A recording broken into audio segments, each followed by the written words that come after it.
আমি ঈশিতাকে ছাদ থেকে কোলে করে এনে বিছানায় শুয়ে দিলাম। তারপর আমি তার উপরে শুয়ে পড়লাম। তার নাকে, গলায়, কানে অল্প অল্প করে চুমু দিচ্ছি। সে আমার আদরের ছোঁয়া পেয়ে চোখ বন্ধ করে আছে। জোরে জোরে নিঃশ্বাস ফেলতে লাগলো। আমি যখন তার গোলাপি ঠোঁটজোড়া সাথে আমার ঠোঁটজোড়া মিলিয়ে ভালোবাসার পরশ দিচ্ছি, সে তার 2 হাত দিয়ে আমার মাথার চুল শক্ত করে খামচে ধরেছে। আমি যখন ঠোঁট ছেড়ে একটু নিচে নামতে যাব, তখন সে আমাকে ধাক্কা দিয়ে ফেলে দিল। তারপর আমার উপরে উঠে তার ঠোঁটজোড়া আমার ঠোঁটের কাছে এনে বলতে লাগলো, আমি একটা কথা বলতে চাই। বলো, কি কথা বলবে? আগে আমাকে কথা দিতে হবে, আমি যা বলবো তাই শুনবি। আচ্ছা ঠিক আছে, তুমি যা বলবে তাই শুনবো। আমাদের দুজনের তো এখনো পড়ালেখা শেষ হয় নাই।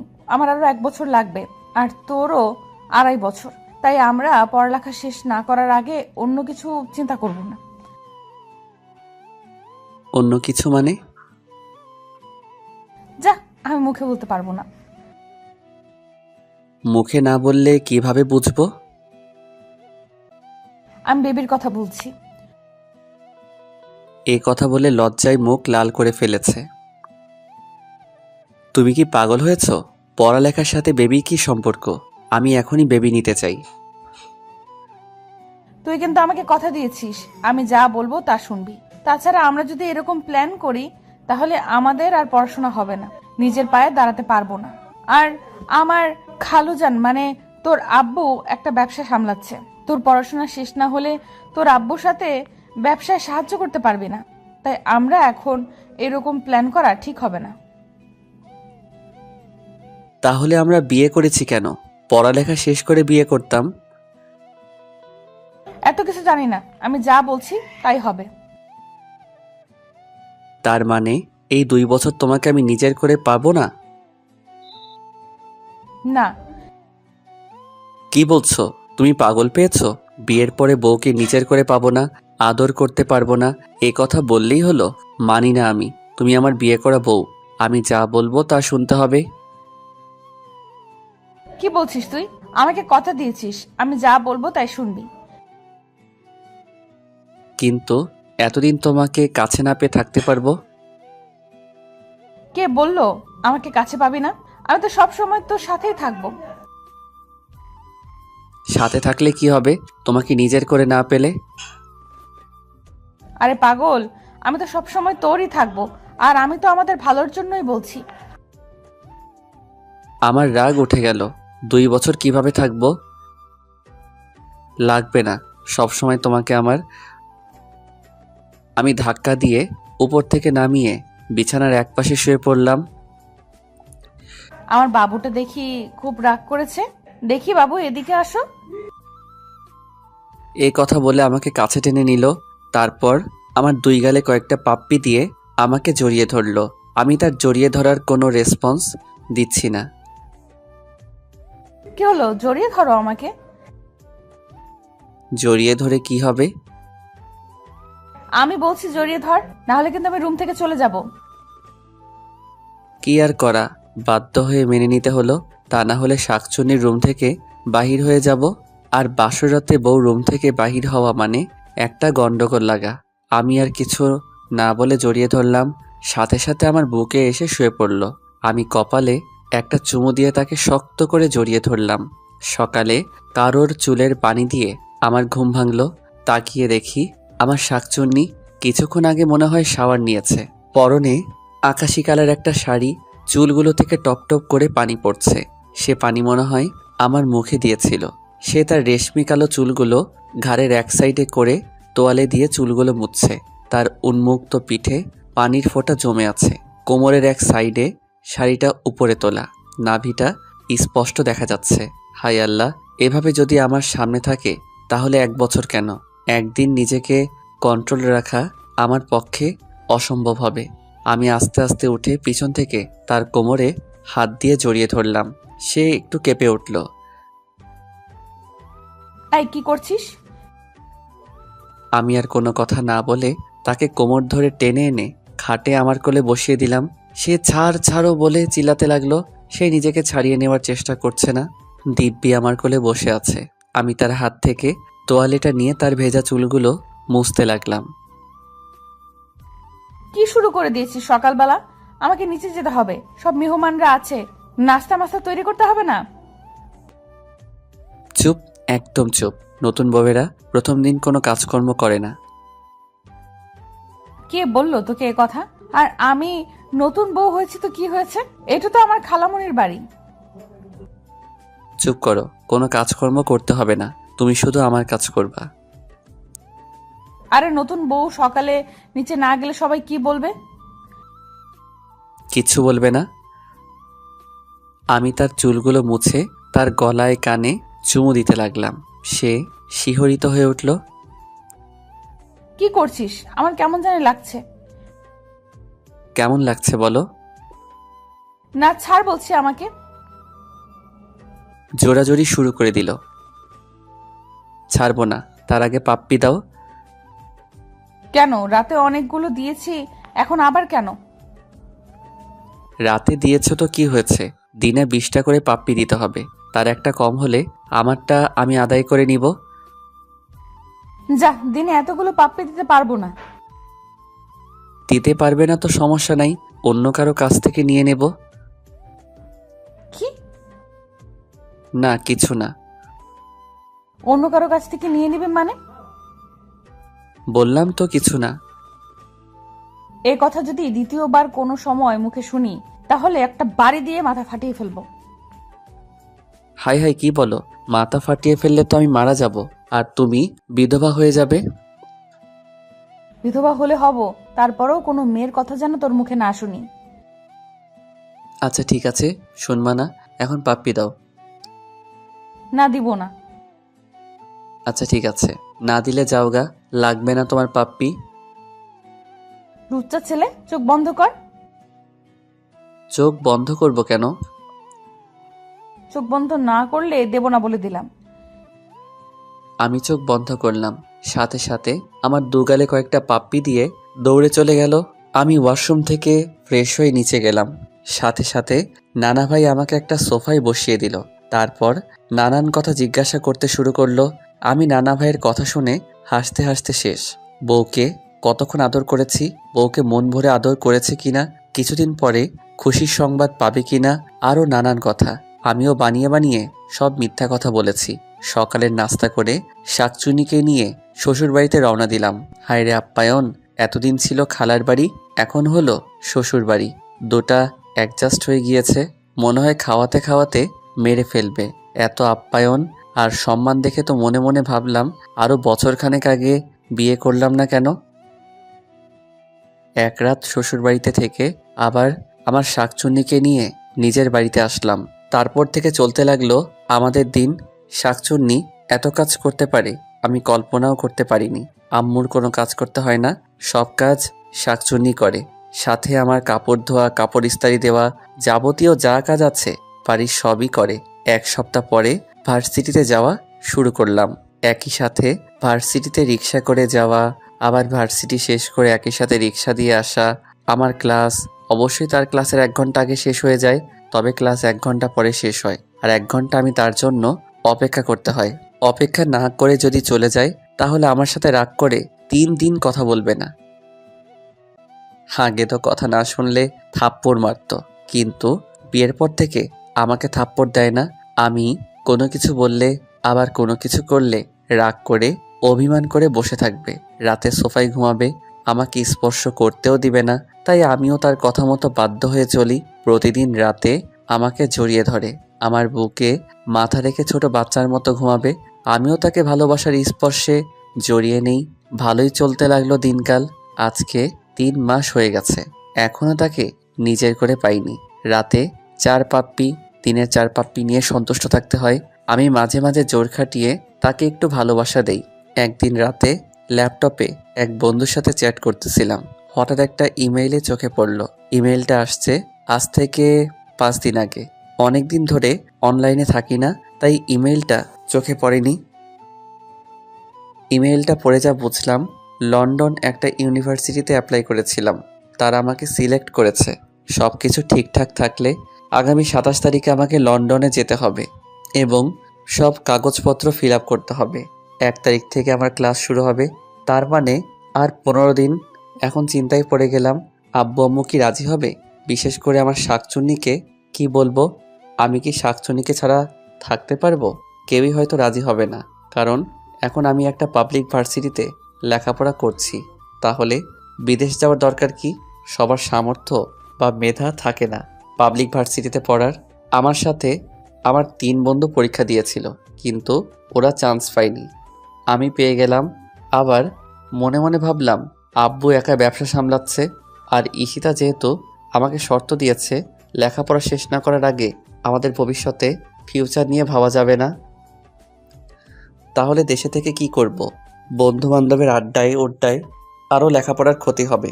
ভাবলাম রাতে খাওয়ার সময় আব্বু আম্মুকে কথাটা বলবো। কিছুক্ষণ পরে নিচে খেতে গেলাম। আমার শাকচুন্নির সবাইকে খাবার বেড়ে দিচ্ছে, আমি অল্প খেয়ে উঠে পড়লাম। ইমেলটা আসার পরে থেকে ভালো লাগছে না। আব্বু আম্মু জিজ্ঞাসা করলো খাবার শেষ না করে উঠে পড়লাম কেন।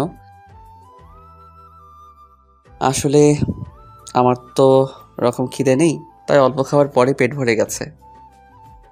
এই কথা বলে আমি রুমে চলে আসলাম। কিছুক্ষণ পরে আমার সিনিয়র শাকচুন্নি আসলো। কি হয়েছে, কোনো সমস্যা? খানা না খেয়ে রুমে চলে আসছো কেন? না এমনি, আব্বু আম্মুকে রুমে আছে। হ্যাঁ আছে, কেন? একটু কাজ আছে, আমি আব্বু আম্মুর সাথে একটু কথা বলে আসি। আমার শাকচুন্নি কৌতূহল হয় আমার পিছনে আসতে লাগলো। আম্মু বলতে লাগলো, কি হলো, কিছু বলবি? আসলে আম্মু, আব্বু একা ব্যবসা সামলাচ্ছে, একবার এখান থেকে ওখানে আবার ওখান থেকে এখানে এত দৌড়াদৌড়ি করছে। আমি তো আব্বুকে হেল্পও করতে পারছি না, তাই বাহিরে একটা ভার্সিটিতে অ্যাপ্লাই করেছিলাম। সব কিছু ঠিকঠাক থাকলে আগামী 27 তারিখে আমাকে যেতে বলল, আর 1 তারিখ থেকে ক্লাস। কি বলিস তুই? দেশের বাইরে গিয়ে লেখাপড়া করবি কেন? দেশের সবচেয়ে ভালো ভার্সিটিতে লেখাপড়া করছিস, এখানে লেখাপড়া শেষ করবি, দেশের বাইরে যাওয়ার কোনো দরকার নেই। আম্মু প্লিজ, আমার অনেক দিনের স্বপ্ন দেশের বাইরে কোনো একটা ইউনিভার্সিটিতে লেখাপড়া শেষ করব, তারপর আব্বুর সাথে ব্যবসায় জয়েন করব। তুই কেন বুঝিস না বাবা? তুই আমাদের একমাত্র ছেলে, তুই এত দূরে থাকবি, তাহলে আমরা কিভাবে থাকবো? আর বিশেষ করে ঈশিতা মেয়েটা এক মুহূর্তও তোকে ছাড়া থাকতে পারবে না। ঈশিতার কথা চিন্তা করো না, ওকে আমি বুঝিয়ে বলবো। এখন তোমরা বলো কি করতে। আচ্ছা ঠিক আছে, ঈশিতাকে যদি তুই বোঝাতে পারিস তাহলে যাবি, সমস্যা নেই। আমি আম্মুর রুম থেকে বাহির হতে যাব, দেখি শাকচুনি দরজায় দাঁড়িয়ে আছে। আমাকে দেখে মুখটা কালো করে রুমের দিকে যেতে লাগলো। আমি রুমে ঢুকে দেখি মুখ ফুলিয়ে খাটের এক সাইডে বসে আছে। আমি আস্তে আস্তে তার কাছে গেলাম এবং তার হাত দুটো ধরে বলতে লাগলাম, কি হয়েছে? এভাবে মুখ কালো করে চলে আসলে কেন? তুই লেখাপড়া শেষ করতে বাইরে যেতে হবে কেন? যে ভার্সিটিতে এখন পড়তেছিস সেখানে তো লেখাপড়া শেষ করা যায়। তাছাড়া আমি তো না দেখে থাকতে পারবো না। আরে তুমি তো বলেছ লেখাপড়া শেষ না করার আগে আমাদের ফিউচার নিয়ে না ভাবতে, আগে নিজের পায়ে দাঁড়াতে। তাছাড়া দেশে বন্ধু বান্ধবের আড্ডা উড্ডায় পড়ালেখায় ভালোভাবে মনও বসাতে পারি না। আর তোমাকে কে বলল তুমি আমাকে দেখতে পারবে না? আমি তো প্রতিদিন তোমার সাথে কথা বলবো, ভিডিও কলে তোমাকে দেখব। তারপরও আমি থাকতে পারবো না। দেখো তুমি সব বুঝো, যেহেতু আমরা এখন পড়ালেখা ছাড়া অন্য কোনো চিন্তা করছি না, তাহলে ভালোভাবে পড়ালেখাটাই শেষ করি। আর আমার অনেক দিনের স্বপ্ন বাহিরে কোনো ভার্সিটিতে পড়ালেখা শেষ করব। তুমি চাও না আমার স্বপ্ন পূরণ হোক? কিন্তু কিসের কিন্তু? ভয় করে। কিসের ভয়? তোকে নিয়ে ওই জায়গায় তো অনেক সুন্দর সুন্দর মেয়ে আছে, ওইখানে গিয়ে যদি আমাকে ভুলে যাস। পাগলি মেয়ে, তোমাকে আমি ভুলতে পারবো? তুমি যে আমার অন্তরের সাথে মিশে গেছো। নিজেকে নিজে ভুলতে পারি কিন্তু তোমাকে ভুলতে পারবো না। বিশ্বাস রাখো শুধু আমার উপর, তোমার বিশ্বাসের আমি অমর্যাদা করব না। এখন অনেক রাত হয়েছে, চলো ঘুমাবে। আমার সিনিয়র বউ আর কোনো কথা না বলে চুপচাপ আমার বুকে মাথা দিয়ে আমাকে শক্ত করে জড়িয়ে ধরে ঘুমিয়ে পড়ল। দিন চলতে লাগলো আর আমারও যাওয়ার দিন ঘনিয়ে আসতে লাগলো। এর ভিতরে বউকে একদিনের জন্য নিজের করে আদর করতে পারিনি। আর মাত্র 2 দিন বাকি আছে, সব ঠিকঠাক হয়ে গিয়েছে। প্রতিদিনের মতো আজকে সকালে ঘুম থেকে উঠে নাস্তা করে বন্ধুর সাথে দেখা করতে গেলাম। রিয়া, শামীম, মিশাল, ফারিয়া এরা সবাই পার্কে বসে আছে। আমি একটা রিক্সা নিয়ে পার্কে গেলাম। পার্কের ভেতরে ঢুকতে যাব, দেখি একটা গাছের নিচে একটা ছেলে এবং একটা মেয়ে বসে আছে। আর মেয়েটা ছেলেটার কোলে বসে আছে। ছেলেটার মুখের দিকে মুখ দিয়ে আর ছেলেটা একটু পরপর মেয়েটাকে ঠোঁটে চুমু দিচ্ছে, আরও অশ্লীল কিছু কাজকর্ম করছে। এমন দৃশ্য দেখে আমার শরীর কেমন জানি একটা শিহরিত হয়ে উঠল। আমি রিয়া, স্বামী, বিশাল, ফারিয়া সবার সাথে পার্কে দেখা করলাম। ঘন্টাখানেক আড্ডা দিয়ে বাসার দিকে রওনা দিলাম। ওই ছেলেমেয়ের দৃশ্য এখনো চোখে ভাসছে। রুমের ভিতর প্রবেশ করে দেখি আমার সিনিয়র বউ বিছানা গোছাচ্ছে। আমি গিয়ে তাকে পেছন থেকে জড়িয়ে ধরলাম। সে একটু ভয় পেয়ে গেল। এই কি করছো? ছাড়ো বলছি, আমি কাজ করছি, দেখতে পাচ্ছ না? কোনো কাজ করতে হবে না, আর আজ তোমাকে ছাড়ার জন্য ধরিনি। এ কথা বলে তাকেও দেওয়ালের সাথে চেপে ধরলাম। সে যাওয়ার জন্য ছুটোছুটি শুরু করলো। আমি দুহাত দু সাইডে দিয়ে তাকে আটকে ধরলাম। তারপরও যাওয়ার জন্য জোর জবরদস্তি শুরু করলো। দিলাম এক ধমক। কি হয়েছে তোমার? এরকম ছোটাছুটি করছো কেন? আমার ধমক শুনে একটু চুপ মেরে গেল। আমি আস্তে আস্তে তার ঠোঁটের দিকে আমার ঠোঁট নিতে লাগলাম। সে চোখ বন্ধ করে ফেলেছে। তার নিঃশ্বাস আর আমার নিঃশ্বাস খুব কাছাকাছি। তার ঠোঁট জোড়াগুলো আরেকটা সুখের ছোঁয়া পেতে কাঁপতে লাগলো। সে চোখ বন্ধ করে তার গোলাপি ঠোঁট জোড়া ফেভিকলের আঠার মতো একসাথে লাগিয়ে আছে। অল্প অল্প কাঁপছে। আমি আস্তে আস্তে তার ঠোঁটের কাছে আমার ঠোঁট জোড়া নিয়ে আবার ফিরিয়ে আনলাম। আমার ঠোঁটের স্পর্শ বিলম্ব হতে দেখে তার চোখ আর ঠোঁট জোড়া খুলে আমার দিকে তাকালো। আমি সাথে সাথে তার খোলা ঠোঁটে আমার ঠোঁট ডুবিয়ে দিলাম। সে তার হাত দিয়ে আমার চুল খামচে ধরেছে। আমি তাকে পাগলের মতো কিস এবং আদর করতে লাগলাম। আদর করার এক পর্যায়ে তার বুক থেকে আঁচলটা আমি ফেলে দিলাম। সে সাথে সাথে বলতে লাগলো, কি করছিস? আজ তোমাকে আমি আমার নিজের করে পেতে চাই। তুই কি পাগল হয়েছিস? তুই আমাকে কথা দিয়েছিস কিন্তু। হ্যাঁ, কথা দিয়েছি, কিন্তু আমি আজকে রাখতে পারবো না। আমার আর যাওয়ার 2 দিন বাকি আছে। এই 2 দিন আমি তোমাকে আমার করে পেতে চাই।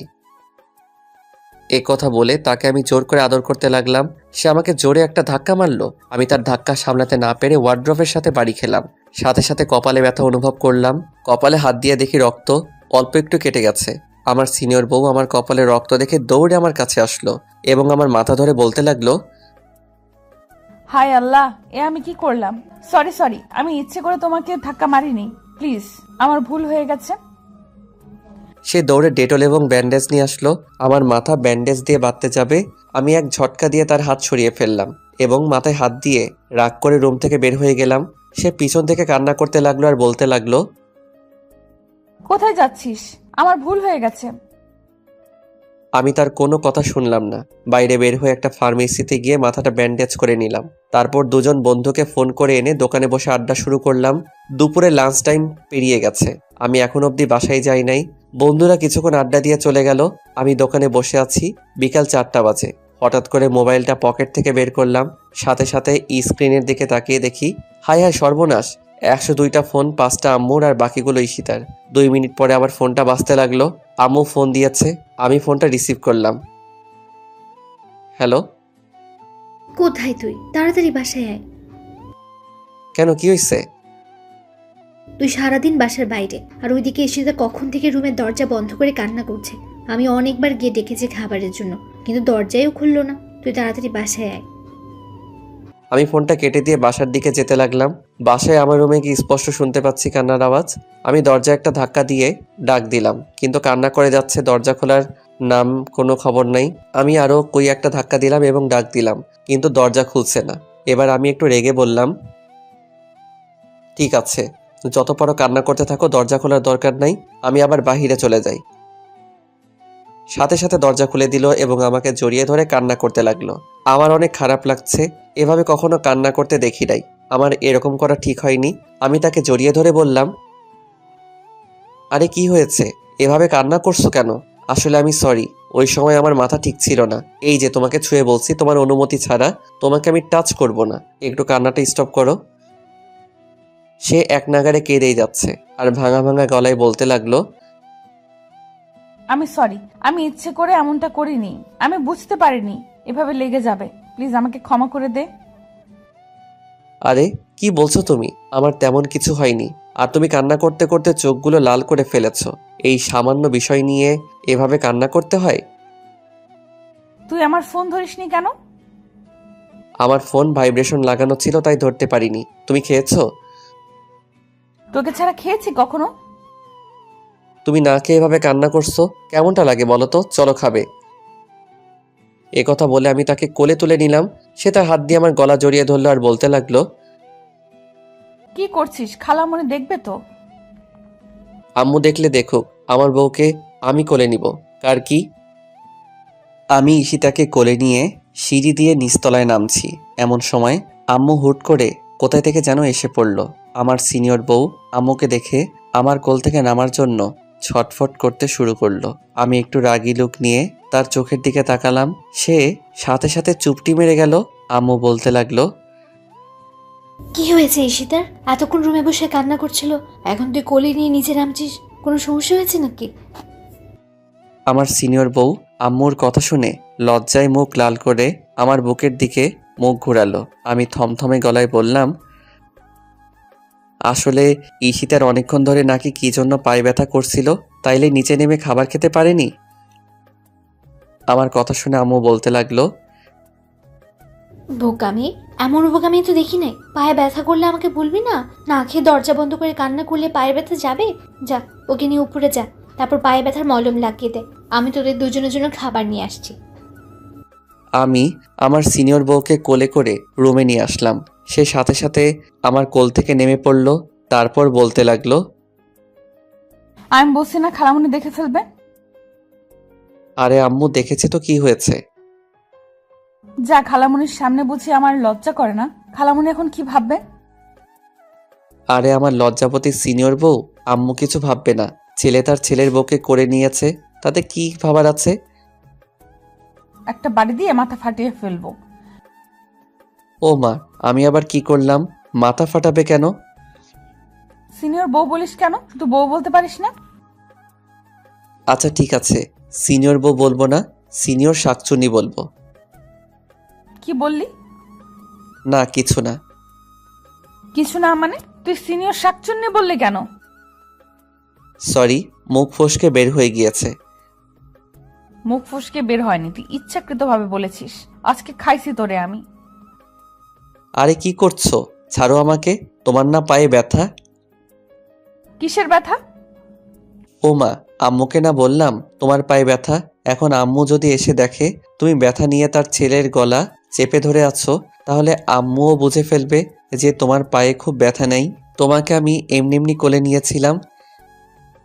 ও হ্যাঁ, তাই তো।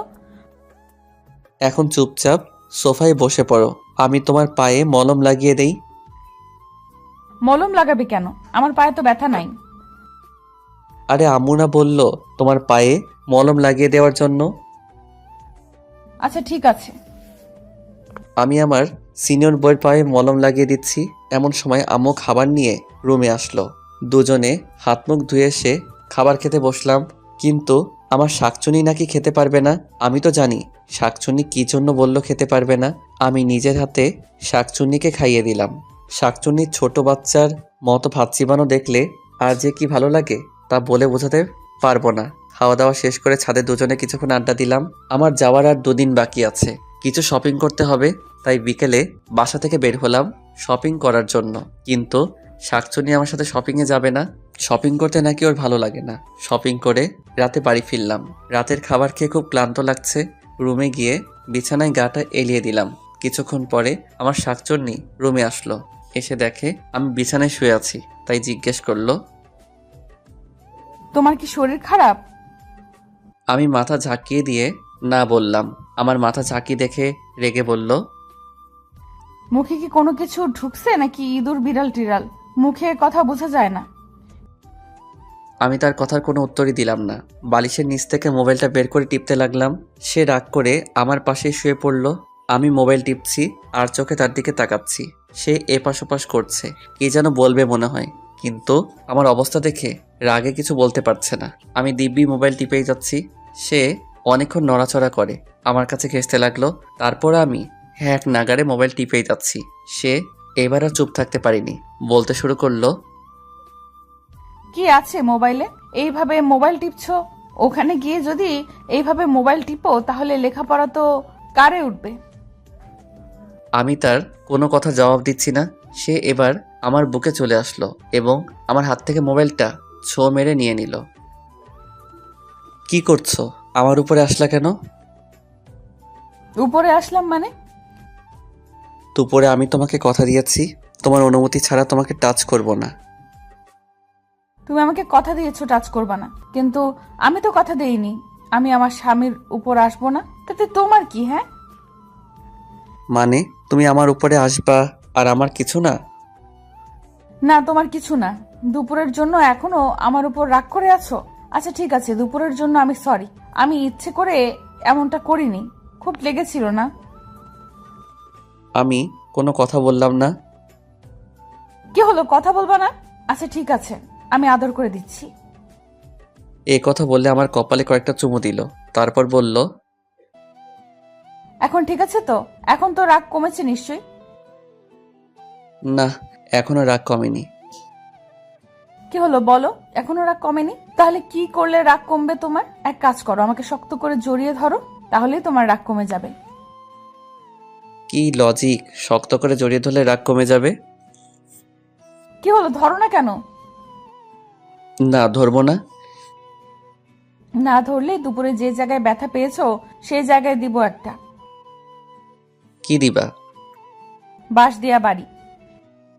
কি? না কিছু না। কিছু মানে? তুমি যে বললা বাঁশ দিয়ে বাড়ি দিবা। না বাবু, আমি বাঁশ দিয়া বাড়ির কথা বলি নাই, আমি চুমুর কথা বলছি। এই যে আরেকটা চুমু দিচ্ছি, এবার তো জড়িয়ে ধরো প্লিজ। আমি কিছু না বলে পাগড়িটাকে জড়িয়ে ধরলাম। সে আমার বুকে মাথা দিয়ে শুয়ে পড়ল।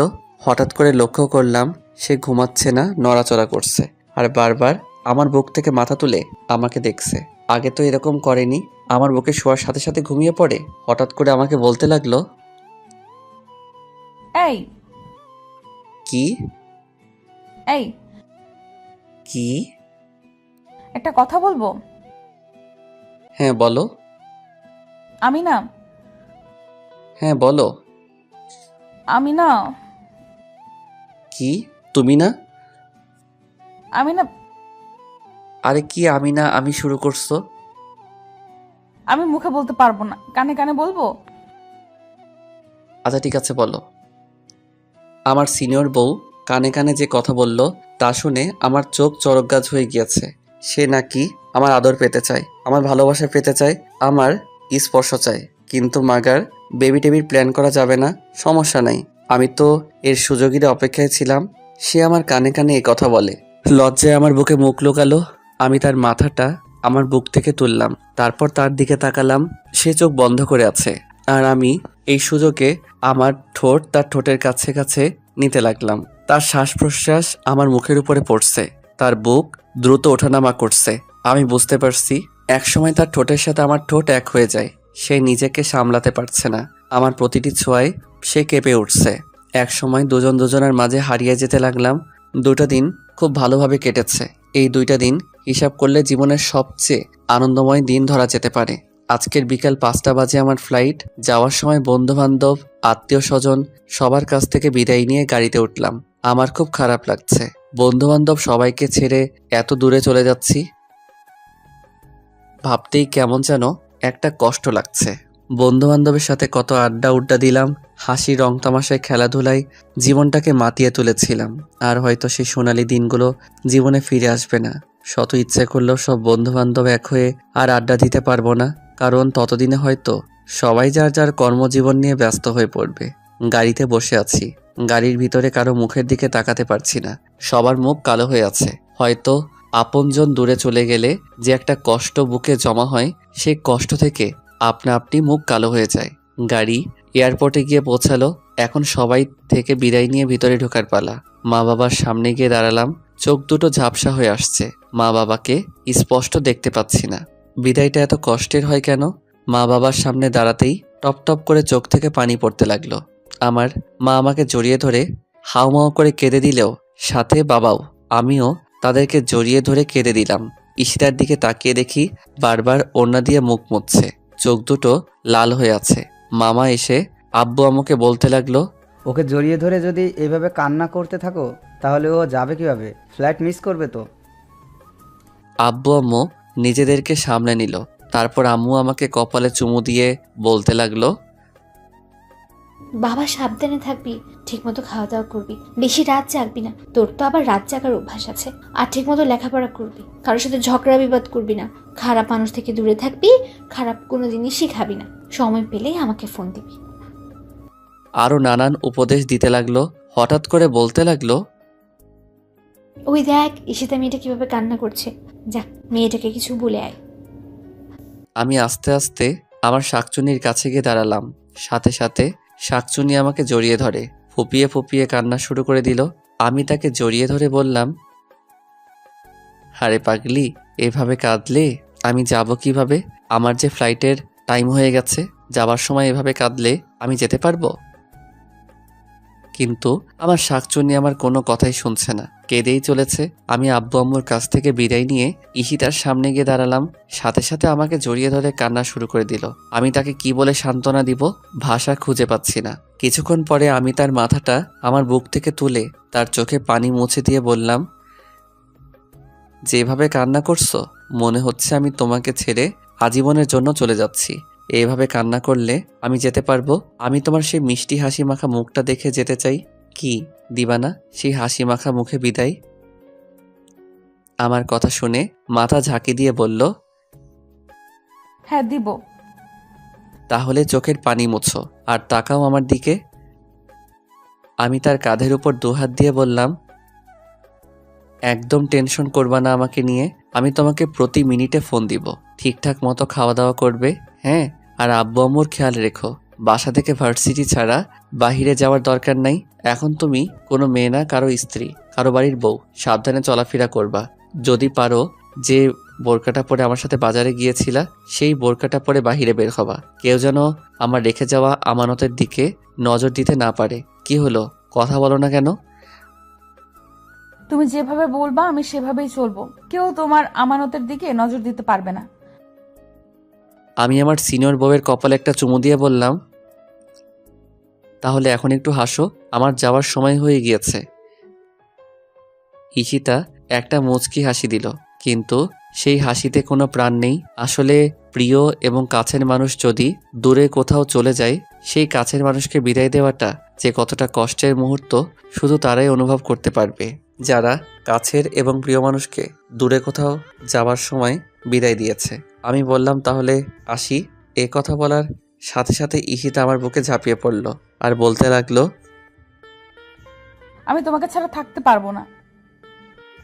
পাগলিবে, আমি তো আজীবনের জন্য চলে যাচ্ছি না, মাত্র তো কয়েকটা বছর, তারপর তো আবার তোমার কাছে ফিরে আসবো।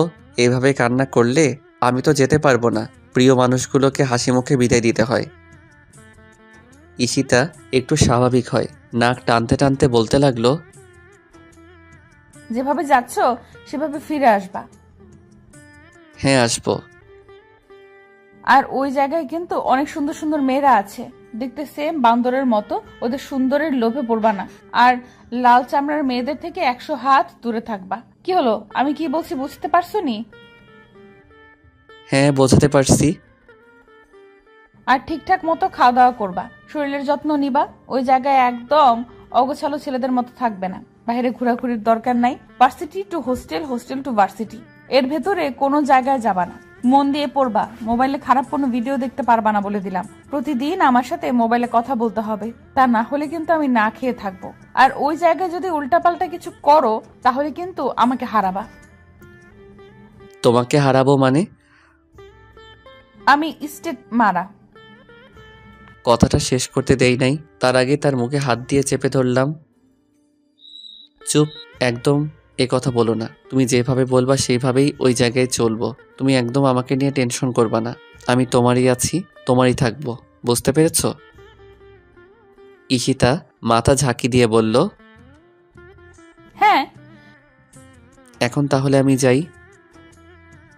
আচ্ছা ঠিক আছে, যাই বলি না, বলো আসি। আচ্ছা, আসি তাহলে। সবার কাছ থেকে বিদায় নিয়ে এয়ারপোর্টের ভিতরে ঢুকবো। এয়ারপোর্টের টার্মিনালের বাহিরে শেষ কদমটা রাখার আগে পিছনে একবার ঘুরে দাঁড়ালাম। দেখি আব্বু আম্মু নির্বাক হয়ে দাঁড়িয়ে। আম্মু চোখের জল মোছার ব্যর্থ চেষ্টা করতেছে, কিন্তু পারছে না। কোনো বাবা মা প্রিয় সন্তানকে দূরে কোথাও পাঠানোর সময় স্বাভাবিক থাকতে পারে না। ঈশিতার দিকে একবার তাকালাম, চাতক পাখির নয়নজোড়ার মতো তীক্ষ্ণ দৃষ্টি নিয়ে আমার যাবার পথের দিকে তাকিয়ে আছে। আমি খেয়াল করে দেখলাম আমার চোখ দুটি ঝাপসা হয়ে আসছে। চোখের কোণে কয়েক ফোঁটা নোনা জল এসে জড়ো হয়েছে। আর পিছনে না তাকিয়ে সোজা ভিতরে চলে গেলাম। বিমান লন্ডনের উদ্দেশ্যে উড়াল দেওয়ার কিছু মুহূর্ত আগে বড় একটা নিঃশ্বাস নিয়ে আমার সোনার দেশের মাটির ঘ্রাণ নিলাম। আব্বু আম্মুর আর ঈশিতার বলা কথাগুলো মনের গোপন সিন্দুক কোটায় জমা করে রাখলাম, যেন সেখান থেকে বের করে তা অক্ষরে অক্ষরে পালন করতে পারি। চলে আসলাম সেই জীবন স্বপ্ন পূরণের ভার্সিটিতে। 2 দিন হোস্টেলে থাকলাম। 2 দিনে অনেক জায়গা ঘোরা হয়ে গিয়েছে। ঈশিতা ঠিকই বলছে, এখানের মেয়েরা অনেক সুন্দর, কিন্তু আমাদের দেশের মেয়েদের চেয়ে না। এদের হাসি কেমন যেন, এদের চোখ নারকেলের ভিতরের আবরণের মতো, নাকগুলো লম্পা, কেমন যে বিশ্রী বিশ্রী লাগে। শুধু চামড়া সুন্দর হলে সুন্দরী হওয়া যায় না, কালো হোক আর ফর্সা হোক, তার হাসি সুন্দর থাকতে হবে, তার চোখে মায়া থাকতে হবে। যে চোখের দিকে তাকালে সেই চোখের অতল সাগরে যে কোনো ব্যক্তি সেকেন্ডের ভিতর নিজেকে ভাসাতে পারবে।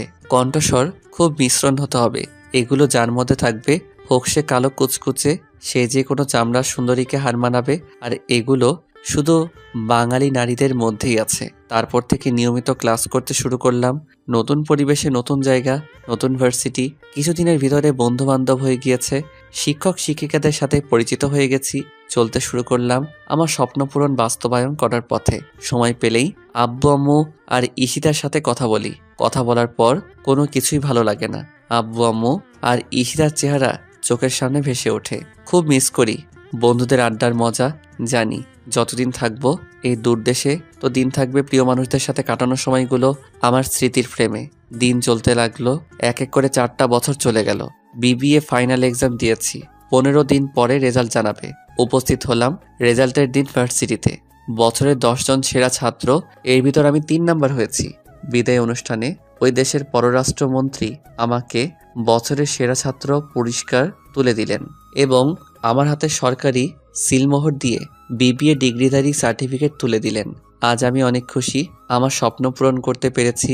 ইচ্ছে করলে এখন এই মুহূর্তে দেশে যেতে পারি, কিন্তু না, আরও কয়েকটা দিন সুন্দর এই শহর লন্ডনকে দেখব। একটা দিন ঘুরে ঘুরে বিভিন্ন সুন্দর সুন্দর জায়গায় দেখেছি, কিন্তু না, কিছুতেই ভালো লাগছে না। মনটা শুধু ছটফট করছে আব্বু আম্মু আর ঈশিতাকে দেখার জন্য। রাতের টিকিট কেটে আব্বু আম্মুকে ফোন দিয়ে বললাম 15 দিন পরে দেশে আসছি। এ কথা শুনে আব্বু আম্মু যে কতটা খুশি হয়েছে তা আমি মন দিয়ে অনুভব করতে পারছি। ঈশিতাকে ফোন দিয়ে জানালাম। ঈশিতা এত বিশ্বাসই করতে পারছে না আমি আগামীকালের জন্য টিকিট কেটেছি। কেউ জানে না, সবাইকে সারপ্রাইজ দেব। আর হ্যাঁ, এই 4 বছরে অনেকটা পরিবর্তন হয়েছে। ঈশিতা অনার্স মাস্টার্স কমপ্লিট করে মামার অফিসে চাকরি করছে। আমি অনেকবার বলেছি চাকরি করার দরকার নাই, কিন্তু ঈশিতা বলে, তাহলে লেখাপড়া করেছি কেন? তুমি ইচ্ছে করে চাকরি ছেড়ে দিবে। বন্ধু বান্ধব অনেকেই চাকরি করছে। এর পরের দিন ভোর 6টায় বাংলাদেশের উদ্দেশ্যে রওনা দিলাম। বাড়ির গেটের কাছে এসে দেখি বর দুপুরবেলা দারোয়ান চাচা ঘুমাচ্ছে। চাচাকে ডাক দিলাম। চাচা ঘুম থেকে উঠে বলল, কে তুমি? চাচা আমাকে চিনতে পারছো না? আমি ফারাবি। তুমি ফারাবি? তুমি তো অনেক সুন্দর এবং স্মার্ট হয়ে গিয়েছো। আমি চাচার কথা শুনে হাসতে লাগলাম। গেট দিয়ে আস্তে আস্তে ভিতরে ঢুকছি। দেখি আম্মু মোটরের পাইপ দিয়ে ফুল গাছে পানি দিচ্ছে। পিছন থেকে মার চোখে হাত জোড়া রাখলাম। সাথে সাথে আম্মু তার হাত দিয়ে আমার হাত জোড়া চেপে ধরলো আর বলতে লাগলো, কে আমার এভাবে চোখ ধরেছে? আমার ফারাবি ছাড়া তো কেউ আমাকে এভাবে চোখ ধরে না। কে তুমি? আমি মার চোখ জোড়া ছেড়ে মাকে কোলে তুলে নিলাম। আম্মু সাথে সাথে ঘুরে আমাকে দেখে কান্না শুরু করে দিল। ফারাবি তুই? আমি তো বিশ্বাস করতে পারছি না। হ্যাঁ আম্মু, আমি তোমার ফারাবি।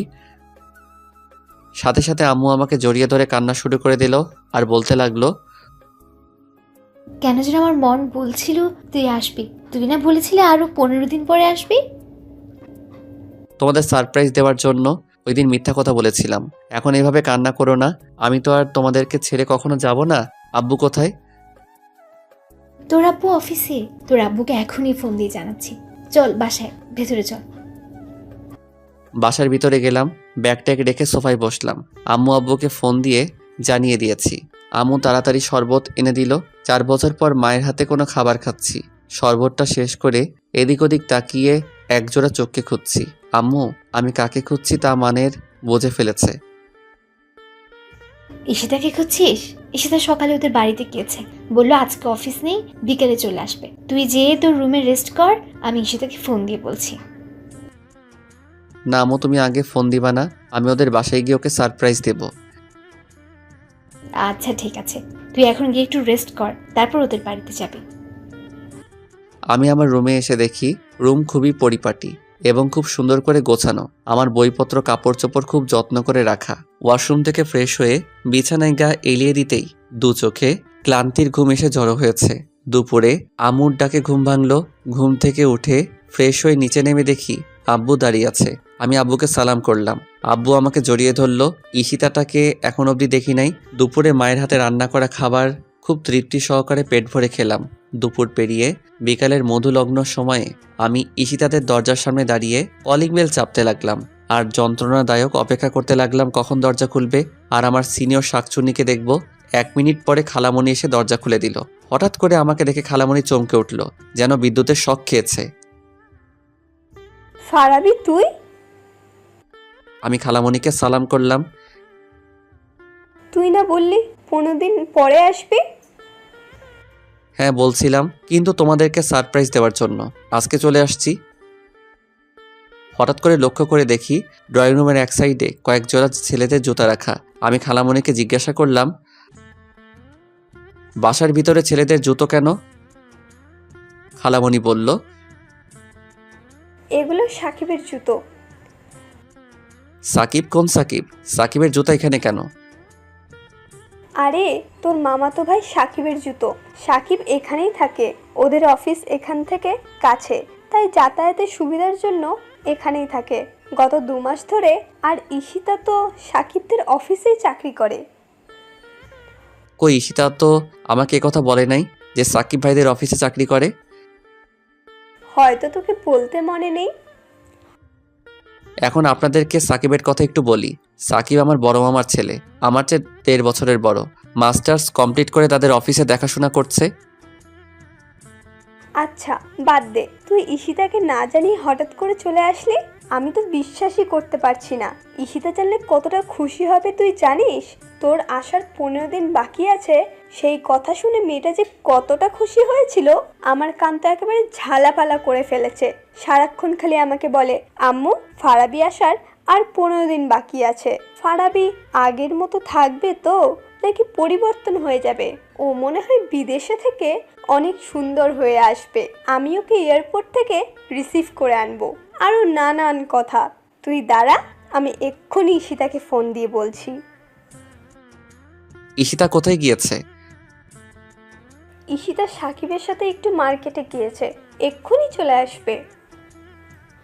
না, তোমার ফোন দেওয়ার দরকার নেই, তাহলে সারপ্রাইজ দিতে পারবো না। আচ্ছা ঠিক আছে, ফোন দিব না। তুই ঈশিতার রুমে গিয়ে বস, ঈশিতা আসলে এমনভাবে বলবো ও চমকে উঠবে। আচ্ছা ঠিক আছে, আমি যাচ্ছি। ঈশিতা আসলে বলবা যে একটা নীল শাড়ি পরে ওর রুমে আসতে। আচ্ছা আচ্ছা বলবো, এমনভাবে বলবো ও না চমকে পারবে না। আমি ঈশিতার রুমে চলে গেলাম। ওর রুমটা খুব গোছানো। ওর টেবিলের উপর 2টো ছবি রাখা। দুটোটা ছবি আমার। দেওয়ালে আমার আর ঈশিতার একটা বড় ফ্রেমের ছবি লাগানো। ঈশিতাকে ছবিটার মধ্যে খুব সুন্দর লাগছে। অনেকক্ষণ হয়ে গেল, ঈশিতার আসার কোনো খবর নাই। আমি যেন আর ধৈর্য ধরতে পারছি না। কখন দেখা হবে আমার ঈশিতার সাথে? ঘড়ির কাঁটা যেন এক জায়গায় থমকে দাঁড়িয়ে আছে। সময় যেন চলতে চাচ্ছে না। এই অপেক্ষাটা যেন একটা ছটফট অনুভূতির অপেক্ষা হয়ে দাঁড়িয়ে আছে। 10 মিনিট পরে খালামণি 1 কাপ আমার পছন্দের জ্যামলি কফি এনে দিল। কফির মগটা হাতে নিয়ে দোতলা বারান্দায় গিয়ে দাঁড়ালাম। শেষ বিকেলের লাল রক্তিম সূর্য অস্ত যায় যায় অবস্থা। হালকা শোষ শব্দ করা প্রবলা বাতাস, সীমাহীন নীল আকাশ, দল বেঁধে শূন্য আকাশে ভেসে বেড়ানো পাখির কিচিমিচি, ব্যস্ত শহরের কোলাহল, মানুষগুলো যার যার নিরে ফিরে যাওয়ার জন্য ছোটাছুটি করছে। আর আমি উদাসীন হয়ে বহমান অপেক্ষায় দাঁড়িয়ে আছি আমার সিনিয়র বউকে দেখব বলে। 4 বছর 9 দিন 11 ঘন্টা পর যখন তার সাথে দেখা হবে তখনের সিচুয়েশন কেমন হবে, কতটুকু আবেগ এসে জমা হবে, সে কথা ভাবতেই মনের ভিতরে একটা অন্যরকম ভালো লাগা কাজ করতে লাগলো। হঠাৎ করে নিচে খেয়াল করে দেখি সাকিব মোটরসাইকেল খুব স্পিডে এনে গেটের সামনে থামালো, আর তার পিছনে একটি মেয়ে বসা ছিল। মেয়েটা তাল সামলাতে না পেরে সাকিবের সাথে লেপটে গেল। হাসতে হাসতে মেয়েটি গাড়ি থেকে নামলো। আমি তীক্ষ্ণ দৃষ্টি নিয়ে তাকিয়ে আছি। হঠাৎ করে মেয়েটার দিকে খেয়াল করে দেখি এ তো আমার ঈশিতা। আমার বুক ডুকডুক করতে শুরু করলো। বুকের কোনো এক গোপন জায়গা চিনচিন ব্যথা অনুভব করতে লাগলাম। সারপ্রাইজ দিতে এসে আবার আমি সারপ্রাইজ হয়ে যাই, কে জানে, হতেও তো পারে। ঈশিতা আর সাকিব হেসে হেসে বাসার ভিতরে ঢুকছে, আর সে হাসি যেন আমার বুকে ধারালো ছুরির মতো বিঁধছে। এ আমি কি দেখছি? ঈশিতা এরকম টাইট ফিটিং বোরকা পরে সাকিবের সাথে মার্কেটে গিয়েছিল? আমি ভাবতেও পারছি না। 4 বছর পরে এসে আমার ঈশিতাকে এই রূপে দেখব। আমার ঘৃণা হচ্ছে। তার মানে ঈশিতা আমার থেকে দূরে থাকার সুবাদে অফিসের নাম করে এরকম অশ্লীল কাপড় চোপড় পরে মার্কেট করে ঘুরে বেড়াচ্ছে, তাও আবার আরেকজনকে নিয়ে আমার অগোচরে। আর আমাকে ভুলভাল বুঝিয়েছে যে সে সর্বদা পর্দা করে চলে। আমি দোতলা বারান্দা থেকে ঈশিতার রুমে চলে আসলাম। তারপর ঈশিতার রুমের জানালার গ্লাস দিয়ে তাকিয়ে আছি ড্রয়িং রুমে। ঈশিতা আর সাকিব কি করে? এরা দুজন বাসার ভিতরে ঢোকার সাথে সাথে খালামণি বলতে শুরু করলো, এতক্ষণে আসলি? আমি কখন থেকে তোদের জন্য ওয়েট করছি। ঈশিতা বলতে লাগলো, আর বলো না আম্মু, ও আমাকে সারাটা রাস্তা জ্বালিয়ে মেরেছে। আর দেখো আমাকে কি কাপড় পছন্দ করে দিয়েছে। এরকম কাপড় কেউ পরে? সাকিব বলতে লাগলো, দেখো ফুপি, ওর কাপড়গুলো খুব সুন্দর না? ওকে কিন্তু খুব মানাবে। ও সারা রাস্তা উল্টো আমাকে জ্বালিয়ে মেরেছে। ওর কাপড়গুলো নাকি সুন্দর না? কত সুন্দর। আর তুই যে শার্ট প্যান্টগুলো আমাকে পছন্দ করে দিয়েছিস সেগুলো তো একেবারে ডাস্টবিন। মোটেও না, আমি যেগুলো তোকে পছন্দ করে দিয়েছি সেগুলো তুই পরলে তোকে অনেক সুন্দর লাগবে। শার্ট প্যান্ট আর টাই পরলে আমাকে এমনিতে হ্যান্ডসাম লাগে, তোর ওই শার্ট প্যান্ট পরলে আমাকে ফকিরের মতো লাগবে। ওরা দুজনের কথা শুনে মনে হচ্ছে ওরা প্রকৃতপক্ষে স্বামী স্ত্রী, আর আমি তৃতীয় পক্ষ ভিলেন হয়ে তাদের মধ্যে এসে পড়েছি। এই তোরা থাম। ঈশিতা, ফারাবির কোন শাড়ি পছন্দ রে? কেন? না, এমনি। নীল আর আকাশে কেন বলতো? না এমনি। তুই এক কাজ কর, একটা নীল বা আকাশি শাড়ি পরে তোর রুমে যা। আমার রুমে ফারাবের পছন্দের নীল বা আকাশি শাড়ি পরে যেতে হবে কেন? তুই তো রুমে গেলেই দেখতে পাবি। আরে আজিব তো, আমার রুমে গেলে কি দেখতে পাবো? এত কথা বলিস কেন? তুই একটা শাড়ি পরে রুমে গিয়ে দেখ না। আচ্ছা ঠিক আছে, যাচ্ছি। ঈশিতার রুমে গিয়ে একটা আকাশি কালারের শাড়ি পরতে লাগলো, আর দুনিয়ার কৌতূহল এসে ওর মাথায় জমা হতে লাগলো। কে আছে আমার রুমে যে কারণে আম্মু বলল ফারাবির পছন্দের শাড়ি পরতে?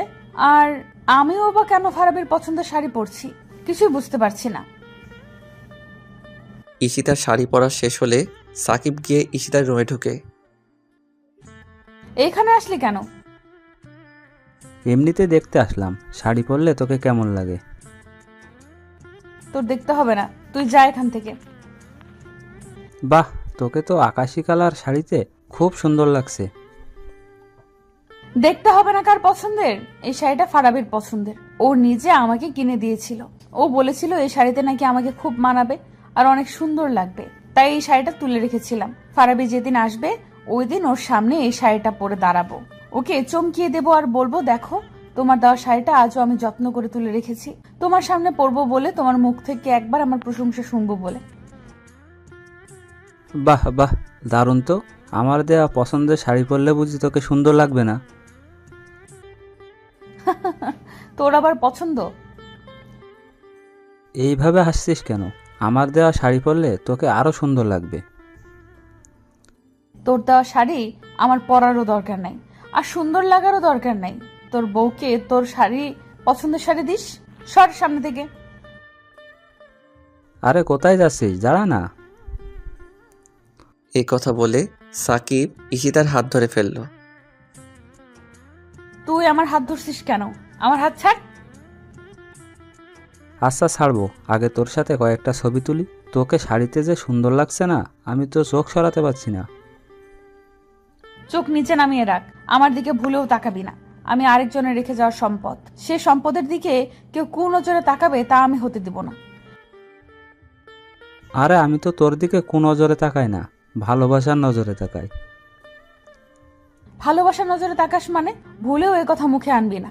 কোনো নজরে আমার দিকে তাকাতে পারবি না, ব্যাস। আচ্ছা ঠিক আছে, তাকাবো না। এখন চল একটা ছবি তুলি। আচ্ছা ঠিক আছে, তুল। সাকিব ঈশিতার গায়ের সাথে গা ঘেঁষে ছবি তুলতে লাগলো। এমন সময় ওরা কি করে দেখার জন্য একটু সামনে গেলাম। যখন আমি দেখলাম ঈশিতার গায়ের সাথে গা ঘেঁষে সাকিব ছবি তুলছে, তখন আমার বুঝতে বাকি রইল না ঈশিতার সাথে সাকিবের কিছু চলছে। বুকের ভিতরে জমে থাকা 4 বছরের ভালোবাসাটা যেন সেকেন্ডের ভিতরে ঘৃণায় পরিণত হলো। রাগে আমার সমস্ত শরীর কাঁপতে লাগলো।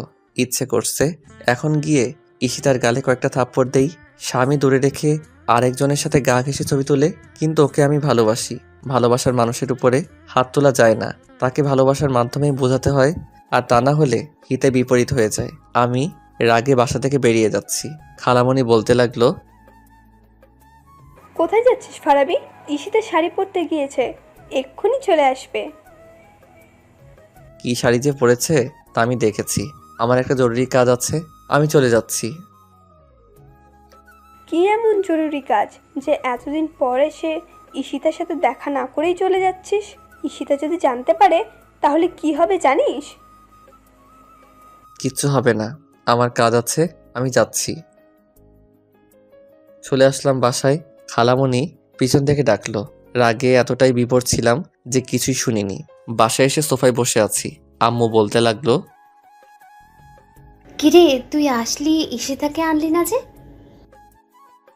ঈশিতাকে আমি আনবো কেন? ঈশিতার কি পা নেই? কি বলছিস তুই? তুই না গিয়েছিস ঈশিতাকে আনার জন্য? না, আমি যাইনি। আচ্ছা, ঈশিতা কি তোমার কাছে বলে ওদের বাড়ি গিয়েছিল? হ্যাঁ, কেন? তুমি কি ওকে হুকুম দিয়েছো যাওয়ার জন্য, নাকি ও বলেই চলে গিয়েছিল? ও বললো খালামণি আমি একটু বাড়িতে যাচ্ছি, বিকেলে চলে আসবো। হঠাৎ এ কথা কি জন্য জিজ্ঞেস করছিস বলতো? ও ওর বাড়িতে যাবে, এটা কি বলে যেতে হবে নাকি? অবশ্যই বলে যেতে হবে।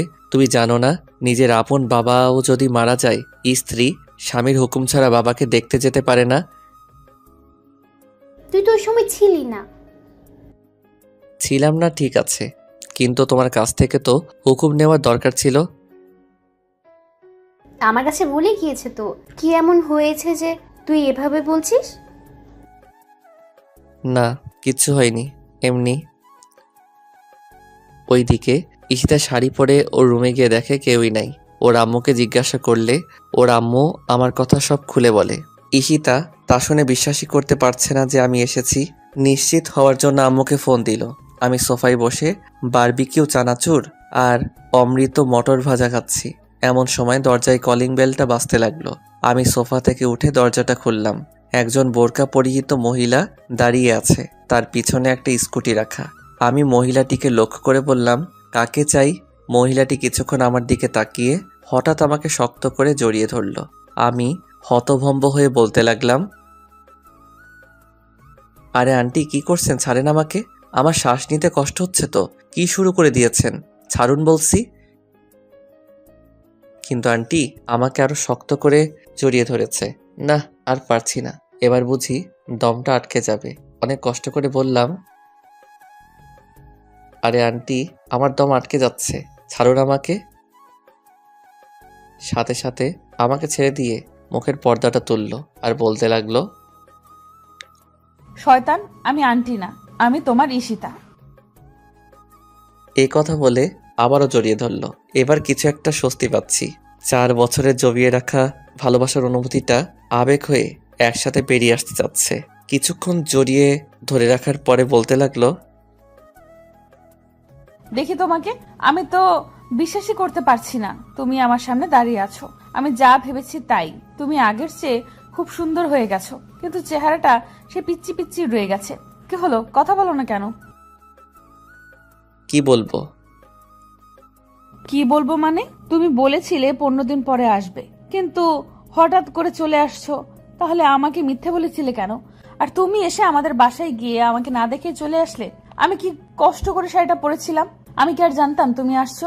কি হলো, চুপ করে আছো কেন? কথা বলো, নাকি চেহারার সাথে মন দিল সব পাল্টে ফেলেছো? আমি ঠিকঠাক দাঁড়িয়ে রইলাম, কোনো কথা বলছি না। আসলে 4 বছরে ভালোবাসার জন্য ব্যাকুল হওয়া মনটা কিছু মুহূর্ত আগে ঈশিতার কাজকর্মের দৃশ্যগুলো দেখে ভালোবাসার জন্য ব্যাকুল হওয়া মনটাই হঠাৎ করে কালো ছোট্ট একটা দুঃখ এসে ভিড় করেছে। আম্মু হঠাৎ করে ঈশিতার কণ্ঠ শুনে বলতে লাগলো, ঈশিতা, তুই কখন আসলি? ঈশিতা আম্মুর কথা জবাব দিচ্ছিল। তাদের মাঝখানে আমি আম্মুকে লক্ষ্য করে বললাম, আমার মাথা প্রচণ্ড ব্যথা করতেছে, আমাকে 1 কাপ কফি বানিয়ে দাও। আমি আমার রুমে সোফায় বসে মোবাইল টিপতে লাগলাম। ঈশিতা আম্মুর হাত থেকে কফির কাপটা নিয়ে আমার সামনে গিয়ে দাঁড়ালো। তারপর আমার হাতে কাপটা দিয়ে আমার গা ঘেঁষে বসলো। আমি মোবাইলটা পকেটে রেখে কফির মগে চুমুক দিচ্ছি। ঈশিতা 4 বছর পর আমার এত কাছে আসার পরেও আমার ভাবমূর্তির অনুভূতির ফিলিংস না পেয়ে বলতে লাগলো, কি হলো, তুমি আমার সাথে কথা বলছো না কেন? তুমি কি কোনো কিছুর জন্য আমার প্রতি অসন্তুষ্ট?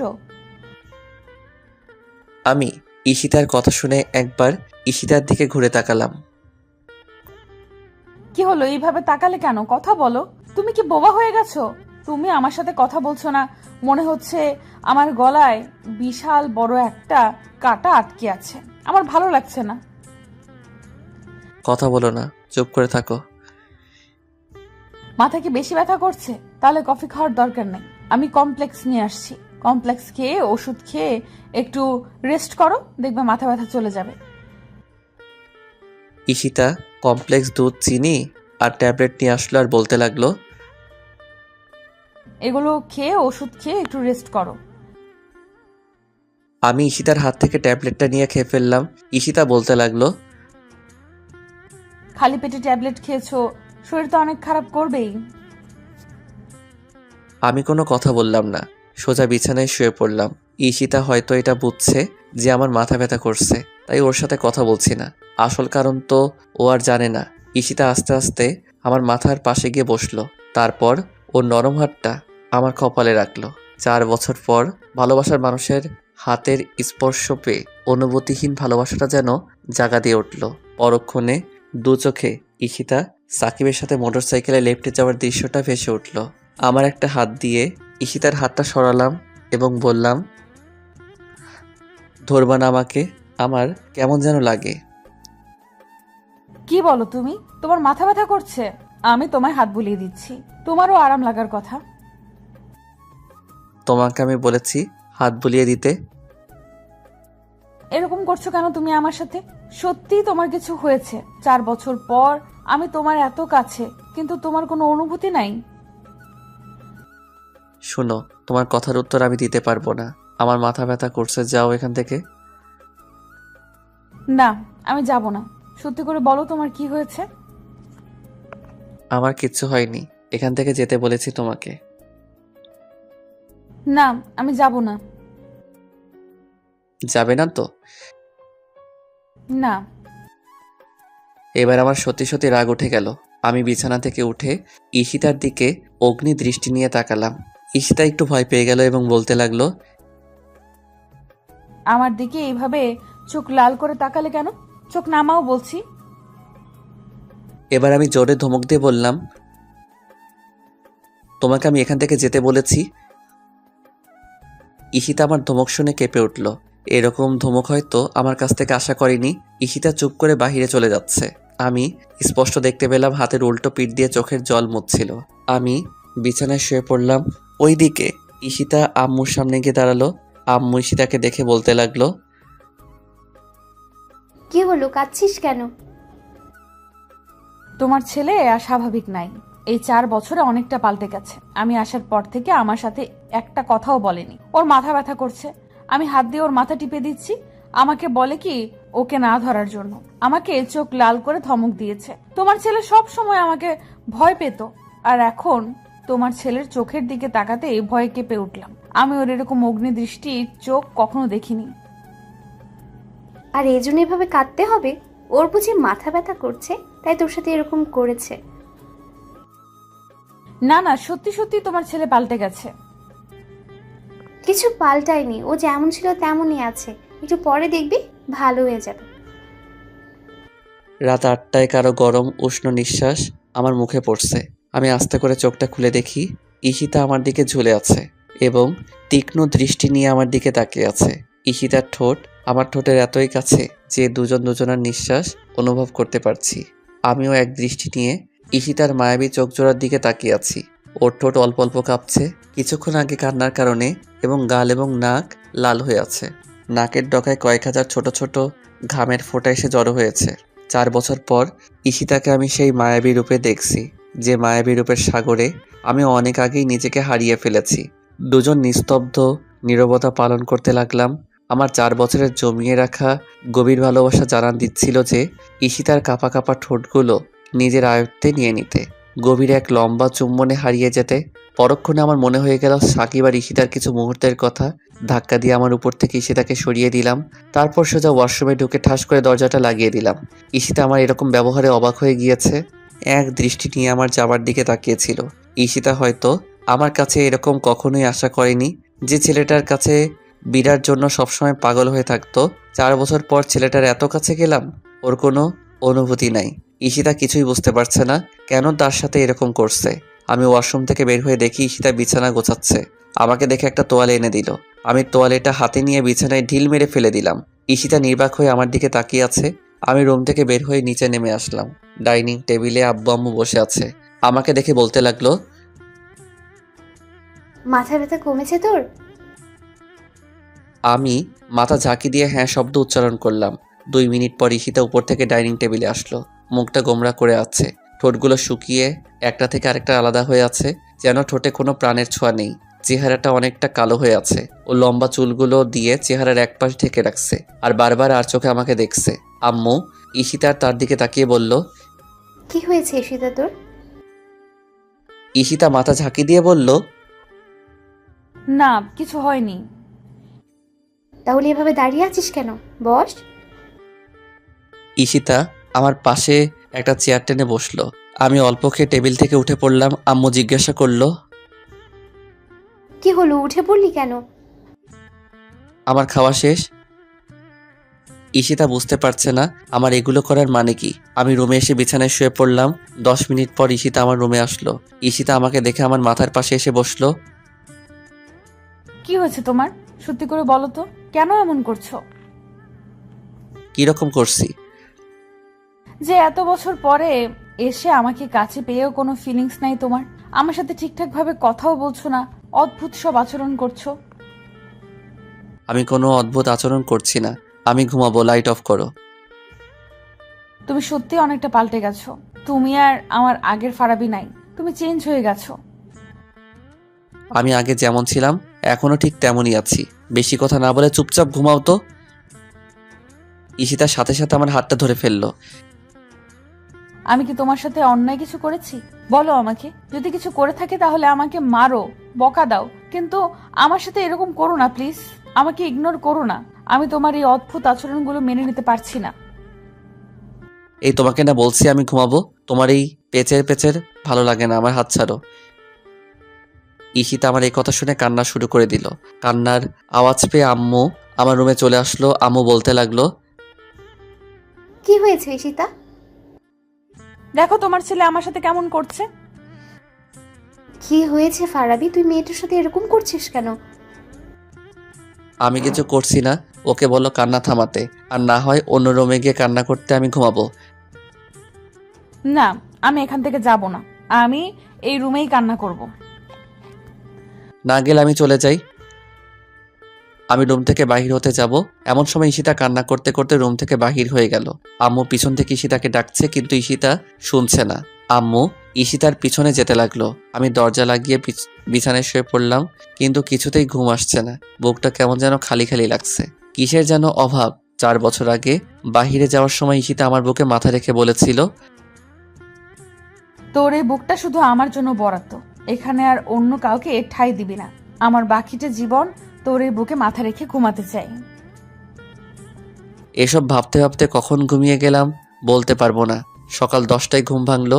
আমি ফ্রেশ হয়ে নিচে নেমে ঈশিতাকে দেখতে পাচ্ছি না। সারা রাত কোথায় ছিল, কোন রুমে ছিল তাও জানি না। আমি আম্মুকে ঈশিতার কথা জিজ্ঞাসা করলাম। আম্মু বলতে লাগলো, আমি জানি না। তুমি জানো না মানে? 4 বছর পরে এসে মেয়েটার সাথে এরকম ব্যবহার করতে পারলি তুই? মেয়েটা সারা রাত ড্রয়িং রুমে সোফায় বসে কান্না করেছে, একটুও ঘুমায়নি। এখন কোথায়? চলে গেছে। চলে গেছে মানে? কোথায় চলে গেছে? ওদের বাসায়। আম্মুর কথা শুনে আমার রাগ উঠে গেল। যে কারণে 4 বছর পরে এত কাছে আসার পরে ওকে আপন করে নিতে পারিনি, আবারও না বলে ওই বাড়িতেই গিয়েছে। কেন গিয়েছে? সাকিবের সাথে কথা বলার জন্য। আমি একটা রিক্সা নিয়ে ঈশিতার বাসায় চলে গেলাম। রাগ একটু কমেনি। বাসার কলিং বেল চাপ দিতেই খালামণি এসে দরজা খুলে দিল। তারপর আমাকে ঈশিতার সম্পর্কে অনেক কিছু জিজ্ঞাসা করলো। আমি কোনো কিছুর প্রতি উত্তর না দিয়ে সোজা ঈশিতার রুমের কাছে চলে গেলাম। সাকিবকে বাসায় দেখতে পাচ্ছি না, হয়তো অফিসে চলে গিয়েছে। আমি ঈশিতার দরজার সামনে দাঁড়াতেই ঈশিতার স্পষ্ট কান্নার আওয়াজ শুনতে পেলাম। আমি দরজায় দাঁড়িয়ে ঈশিতাকে একটা ডাক দিলাম। সাথে সাথে কান্নার আওয়াজটা কয়েক সেকেন্ডের জন্য অফ হয়ে গেল। হয়তো বোঝার চেষ্টা করছে কে আমাকে ডাকে। আমি আবারও ঈশিতাকে ডাক দিলাম। এবার কান্নার আওয়াজটা একটু বেড়ে গেল, হয়তো বুঝে ফেলেছে আমি এসেছি। আমি আরো কয়েকটা ডাক দিলাম দরজা খোলার জন্য। না, প্রতিবারই কান্নার আওয়াজ বেড়ে চলেছে। আমি এক নাগাড়ে ডেকেই যাচ্ছি আর ও এক নাগাড়ে কান্না করেই যাচ্ছে। অলরেডি 30 মিনিট ওভার হয়ে গিয়েছে। আমি দরজার বাইরে দাঁড়িয়ে ওকে ডাকছি, কিন্তু ও দরজা খুলছে না। এবার মেজাজটা একটু খারাপ হয়ে গেল। আমি দরজা জোরে ধাক্কা দিয়ে ডাকতে লাগলাম, দরজা খুলবে কি খুলবে না বলো? আর যদি দরজা না খুলো তাহলে এই বাড়িতে আজীবনের জন্য থেকে যেও। ওই বাড়িতে আর যাওয়ার দরকার নাই, আমি চলে যাচ্ছি। ঈশিতা তারপরও দরজা খুলছে না। এবার মেজাজটা আরো খারাপ হয়ে গেল। কি হলো, তুমি দরজা খুলবে না? আচ্ছা ঠিক আছে, দরজা খোলার দরকার নেই, যত পারো কান্না করো, আমি চলে যাচ্ছি। এ কথা বলে চুপ করে সাইড হয়ে দাঁড়িয়ে রইলাম। কিছুক্ষণ কোনো সারা শব্দ করলাম না। ঈশিতার কান্না অফ হয়ে গেল। হয়তো মনে মনে বলছে ও কি সত্যি সত্যি চলে গেছে। আমি কিছুক্ষণ চুপ করে থেকে আবারও দরজার সামনে গিয়ে ডাক দিলাম। আমি ডাক দেওয়ার সাথে সাথে কান্নার আওয়াজ শুনতে পাচ্ছি। হয়তো বলছে ও এখনো যায় নাই। মেয়েরা আর কিছু পারুক আর না পারুক, কান্না করে অনেক কিছু হাসিল করতে পারে, যে কোনো পুরুষকে ঘায়েল করতে পারে। কি হলো, তুমি দরজা খুলবে না? এবার যদি দরজা না খুলো তাহলে আমি সত্যি সত্যি চলে যাব। তারপর দেখি কি করো। না, আর থাকবো না। এবার সিঁড়ি দিয়ে নিচে নামতে যাব। এমন সময় দরজা খোলার আওয়াজ শুনতে পেলাম। আমি রুমের ভিতরে প্রবেশ করে দেখি মাথা নিচের দিকে দিয়ে বিছানার কাছে দাঁড়িয়ে আছে। আমি তার সামনে গিয়ে দাঁড়ালাম। সে মুখ অন্যদিকে ফিরিয়ে নিল। আমি আবারও সামনে গেলাম। সে এবারও অন্যদিকে মুখ ফিরিয়ে নিল। বুঝতে পেরেছি অনেকটা অভিমান করে বসে আছে, কিন্তু আমি তার অভিমান ভাঙাবো না। সে না বলে এখানে আসলো কেন? আমি তার হাতটা ধরলাম এবং বললাম, কার কাছে বলে এখানে এসেছো? ঈশিতা অবাক হয়ে আমার দিকে তাকালো। হয়তো এই মুহূর্তে এই কথাটা আমার কাছ থেকে আশা করেনি। সে হয়তো ভেবেছিল ও সারা রাত কান্না করেছে, রাগ করে অভিমান করে চলে এসেছে। আমি তার রাগ অভিমান ভাঙিয়ে বলবো, সরি, তোমাকে অনেক কষ্ট দিয়ে ফেলেছি। ওই সময় আমার কি হয়েছিল জানি না, তোমার সাথে এরকম ব্যবহার করেছি, আমাকে ক্ষমা করে দাও। কিন্তু আমি তাকে উল্টা জিজ্ঞাসা করছি, তুমি কার কাছে বলে এই বাড়িতে এসেছো? ঈশিতা কোনো কথা বলছে না, তাই আমি আবারও জিজ্ঞাসা করলাম, কি হলো, কথা বলো না কেন? কার কাছে বলে এই বাড়িতে এসেছো? কারো কাছে না। তাহলে আসলে কেন? কথা বলো, আমার কথার উত্তর দাও। তোমার সাথে এক রাত কথা বলি নাই, তুমি রাগ করে অভিমান করে চলে এসেছো। তোমার সাথে কথা বলি নাই, তুমি যতটুকু কষ্ট পেয়েছো তার চেয়েও বেশি কষ্ট পেয়েছি আমি। সারা রাত ঘুমাতে পারি নাই। 4 বছর পর তুমি আমার কাছে আসার পরেও কেন তোমার সাথে এরকম ব্যবহার করলাম জানো তুমি? ঈশিতা আমার কথা শুনে আমার দিকে অবাক হয়ে ঘুরে তাকালো। এক এক করে ঈশিতাকে সবকিছু খুলে বললাম। ঈশিতা বলতে লাগলো, বিশ্বাস করো তুমি, আমি সাকিবের সাথে মার্কেটে যেতে চাইনি। ও আম্মুকে অনেক রিকোয়েস্ট করে বলল, তারপরও আমি যেতে রাজি হইনি। কারণ তুমি যে বোরকা পরার জন্য বলেছিলে, ওই বোরকাটা ধুয়ে শুকাতে দিয়েছিলাম। কিন্তু আম্মুর অনেক রিকোয়েস্টের পরে ওই বোরকাটা যেটা তুমি পছন্দ না করো ওইটা পরে গিয়েছিলাম। আমি সরি, আর এরকম বোরকা কখনো পরবো না। আচ্ছা ঠিক আছে চলো, এবার বাসায় চলো। আর কখনো না বলে এই বাড়িতে আসবা না। যদি প্রয়োজন হয় আমাকে বলবা, আমি নিয়ে আসবো। ঈশিতাকে নিয়ে রাস্তায় দাঁড়িয়ে আছি, অনেকক্ষণ হয়ে গেল, একটা রিক্সাও পাচ্ছি না। না, আর দাঁড়িয়ে না থেকে দুজন হাঁটতে শুরু করলাম। দুজন পাশাপাশি হাঁটছি। ঈশিতার হাত আর আমার হাত বারবার স্পর্শ হচ্ছে, কিন্তু আমি ঈশিতার হাত ধরছি না। ঈশিতা হয়তো চাচ্ছে ওর হাতটা আমি ধরি। বারবার ওর হাতটা আমার হাতের সাথে ইচ্ছাকৃতভাবে স্পর্শ করছে। আমি একটু মজা নেওয়ার জন্য আমার হাত দুটো পকেটে ঢুকিয়ে ফেললাম। ঈশিতা আমার দিকে একবার তাকালো, হয়তো মনে মনে বলছে, শয়তান পোলা, হাত দুটো পকেটে ঢুকিয়ে ফেলছিস কেন? আমার সাথে ভাব ধরছিস? যা, তোর হাত ধরবই না। আমি পকেট থেকে একটা হাত বের করে ঈশিতার হাতটা ধরলাম। সাথে সাথে ঈশিতা আমার দিকে তাকালো। 4 বছর পর ভালোবাসার মানুষের হাত স্পর্শ করছি। হাতটা একদম পিচ্চি বাচ্চাদের হাতের মতো, দেখলে বোঝা যায় না 23-24 বছরের মেয়ের হাত। হাতে নখগুলো একটু বড়, প্রতিটি নখে লাল রঙের নীল পালিশ দেওয়া। আর হাতের মধ্যে সবচেয়ে বেশি ফুটে উঠেছে সেটা হলো আমার পরিয়ে দেওয়া রিং। আমি হাতটা ধরে অল্প একটু জোরে চাপ দিলাম। ঈশিতা কোনো সারা শব্দ করলো না। এবার আমি একটু জোরেই চাপ দিলাম। ঈশিতা এবার জোরে উফ করে উঠল। আমি সাথে সাথে হাত ছেড়ে দিলাম। কি হলো, ব্যথা পেলে? যা, এত জোরে কেউ চাপ দেয়? ঈশিতার দিকে লক্ষ্য করে দেখি চোখে পানি টলমল করছে। না, সত্যি অনেকটা ব্যথা পেয়েছে, না হলে চোখে পানি আসতো না। এত জোরে চাপ দেওয়া আমার ঠিক হয়নি। আমি ঈশিতার সামনে গিয়ে ঈশিতার থোতায় হাত দিয়ে মাথা উপরে তুললাম। ঈশিতার চেহারার দিকে তাকিয়ে তো আমি বাকরুদ্ধ হয়ে গেছি। এতক্ষণ কথা বললাম, আমি তো চেহারার দিকে লক্ষ্য করি নাই। রাত থেকে এ পর্যন্ত কান্না করতে করতে চেহারার একেবারে বাজে অবস্থা করে ফেলেছে। চোখগুলো আগুনের মতো লাল হয়ে আছে, নাকের ডগায় মনে হচ্ছে রক্ত জমাট বেঁধেছে। বেশি কান্নার কারণে ফর্সা চেহারা সূর্যের লাল রক্তিম কালার ধারণ করেছে। না, এভাবে কষ্ট দেওয়া আমার ঠিক হয়নি। আমি গতকাল রাতে একটু বেশি করে ফেলেছি। হঠাৎ করে হয়তো আমার এমন ব্যবহার মেনে নিতে পারে নাই, তাই সারা রাত কান্না করেছে। আমি ঈশিতার 2 গালে হাত দিয়ে বললাম, এ কি, কান্না করতে করতে চেহারার কি বাজে অবস্থা করেছো? এইভাবে কেউ কান্না করে?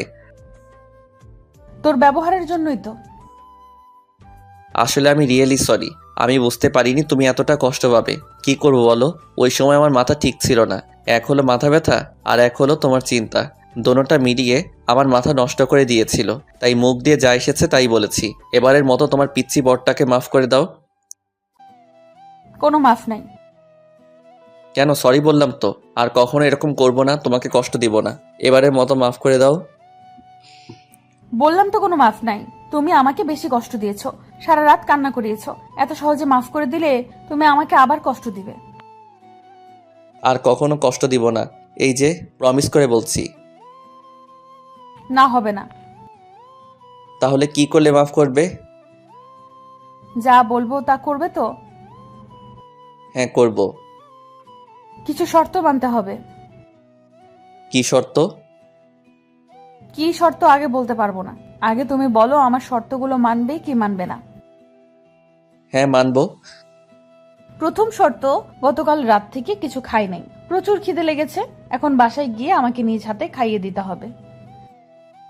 কি বলো তুমি, কাল রাত থেকে কিছু খাও নাই? এই জন্য চেহারার এই অবস্থা করেছো। চলো এখন তাড়াতাড়ি বাসায় চলো। না, আগে আমার শর্তগুলো শোনো। শর্ত পরে শুনবো, আগে তাড়াতাড়ি বাসায় চলো। এইভাবে না খাইয়ে থাকলে শরীরে রোগ বেঁধে যাবে। কিচ্ছু হবে না আমার, আগে আমার শর্তগুলো শোনো।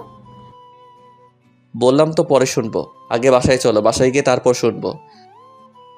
তার মানে তুমি আমার শর্তগুলো শুনবে না? আচ্ছা ঠিক আছে, তাড়াতাড়ি বলো। প্রথম শর্ত মনে আছে তো? হ্যাঁ আছে। তাহলে দ্বিতীয় শর্ত, আজকে থেকে আমি যা চাইবো তা অনায়াসে এনে দিতে হবে। কখনো না করতে পারবা না। আচ্ছা ঠিক আছে, এনে দিব। তাহলে তৃতীয় শর্ত, হ্যাঁ বলো। আমি যদি কখনো ভুল করি তাহলে আমাকে শুধরিয়ে দিবে, আর না হয় আমাকে বলবে, আমি শুধরে নিব। কিন্তু আমাকে না বলে তার কারণে আমাকে ইগনোর করা চলবে না। আমাকে দূরে সরিয়ে দিতে পারবে না, ধমক দিতে পারবে না। যদি আমাকে কিছু না বলে আমার সাথে গতকালকের মতো উল্টাপাল্টা কিছু করো, তাহলে একটা বাড়ি দিয়ে মাথাটা ফাটিয়ে হসপিটালে ভর্তি করে রাখবো। তারপর তুমি কাঁদবে। কাঁদলে কাঁদবো, চতুর্থ শর্ত। আরও আছে? হ্যাঁ, আরো অনেক। আচ্ছা দাঁড়াও 1 মিনিট। এই মিয়া, আপনারা শুনছেন নি? আরে ওইদিকে কি দেখেন, আমার দিকে তাকান। আপনাকে বলছি, শুধু তো গল্প পড়তে বসে থাকেন। কীর্তি কারবারটা দেখছেন নি?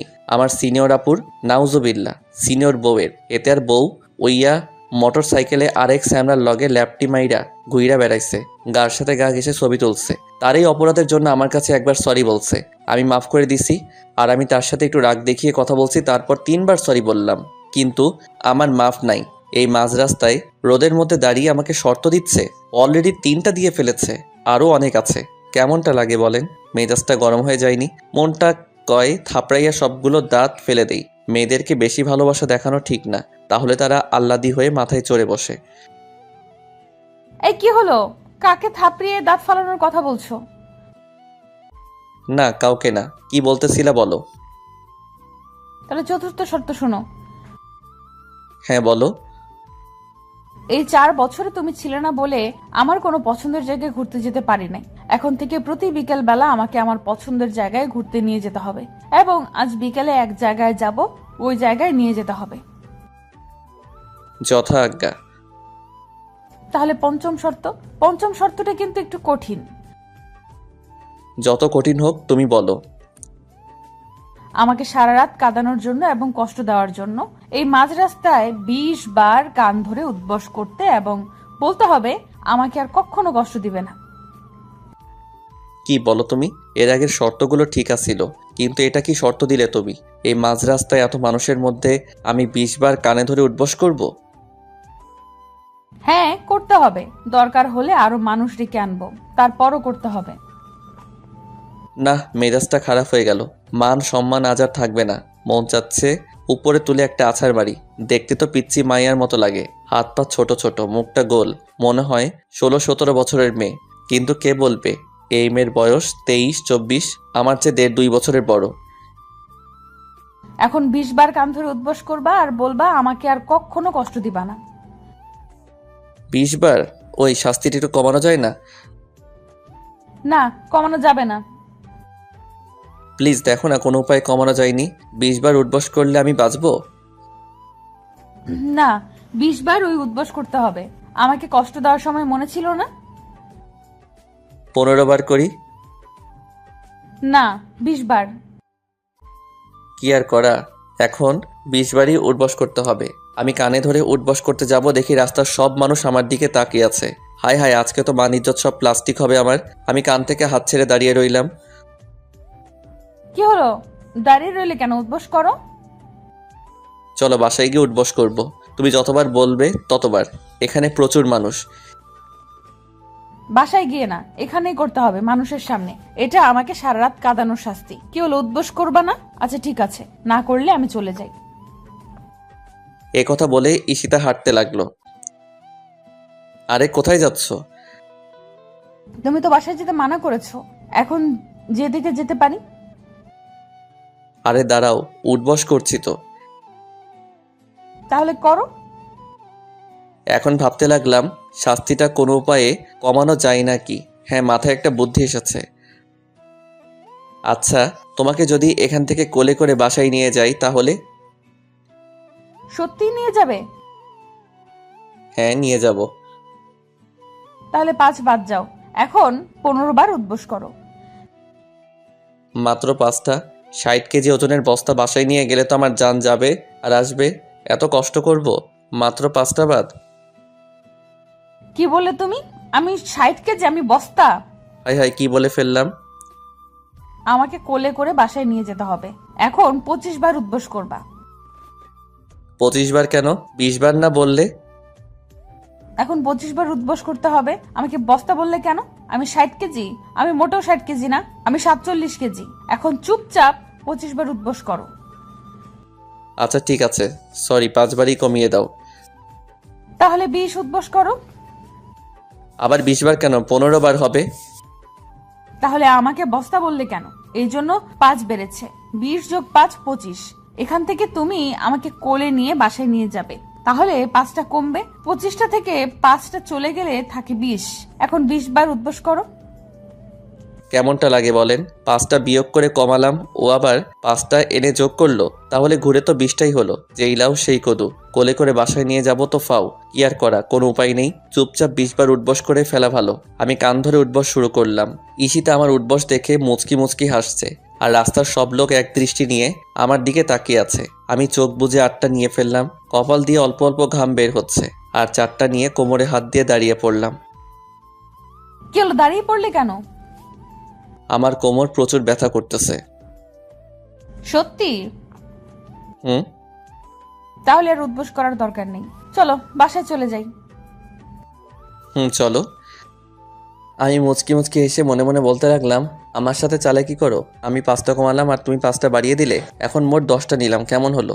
ঈশিতা আমার মুচকি হাসি দেখে বলতে লাগলো, তুমি হাসো কেন? না এমনি। তার মানে তুমি আমাকে মিথ্যা বলেছো, তোমার কোমরে কোনো ব্যথা নাই? না আছে তো। আচ্ছা ঠিক আছে, এখন আমাকে কোলে নাও। কোমরে ব্যথা নিয়ে? তুমি কিন্তু আমাকে কথা দিয়েছো। আচ্ছা ঠিক আছে, নিচ্ছি। ঈশিতাকে কোলে নিয়ে হাঁটতে শুরু করলাম। ঈশিতা আমার কপালে বেয়ে আসা ঘামগুলো তার শাড়ির আঁচল দিয়ে মুছে দিচ্ছে। একটা মানুষ যে তার প্রিয় মানুষকে কতটুকু ভালোবাসে তার কেয়ারিং দেখে বোঝা যায়। আমি তোমাকে অনেক ভালোবাসি, তাই তো সব দিকে তোমার এত কেয়ার করি। ঈশিতা তার হাত দিয়ে আমার গলা জড়িয়ে ধরে আছে এবং পলকহীন দৃষ্টি নিয়ে আমার দিকে তাকিয়ে আছে। কি দেখো? আমার পিচ্চি বরটাকে। আমাকে দেখার কি আছে? তোমার মাথা একটু নিচে নামাও। আমি মাথাটা নিচে নামালাম। ঈশিতা তার হাত দিয়ে আমার স্টাইল করা চুলগুলো সব ওলট পালট করে দিল। কি হলো, চুলগুলো এমন করলে কেন? তোমাকে এত সুন্দর এত স্মার্ট লাগে কেন? তাই বলে চুলগুলো তুমি এমন করবে? 100 বার করব, কেউ যেন তোমার দিকে না তাকায়, শুধু আমি দেখব। তাই শুধু তুমি দেখবে? বাসার সামনে গিয়ে ঈশিতাকে কোল থেকে নামিয়ে দিলাম। দরজার কলিং বেল চাপ দিতেই আম্মু এসে দরজা খুলে দিল। আম্মু ঈশিতাকে দেখে বলতে লাগলো, কি হলো, চলে আসলি কেন? তোমার ছেলে নিয়ে আসছে। আমার ছেলে তো তোর সাথে গতকাল রাতে খারাপ ব্যবহার করেছে। তোমার ছেলে আমার কাছে প্রমিস করেছে আর কখনো এরকম করবে না, না হলে আমি আসতাম না। ফের যদি আবার এরকম করে তাহলে একেবারে চলে যাব, আর কখনো আসবো না। না, এখন আমাকে খাবার দাও, আমার প্রচুর খিদে লেগেছে। তোমার ছেলের জন্য একদিন না খেয়েছিলাম। ঠিক আছে, তুই টেবিলে বস, আমি খাবার দিচ্ছি। না, টেবিলে বসে খাবো না, তুমি খাবার দাও, আমি রুমে নিয়ে খাবো।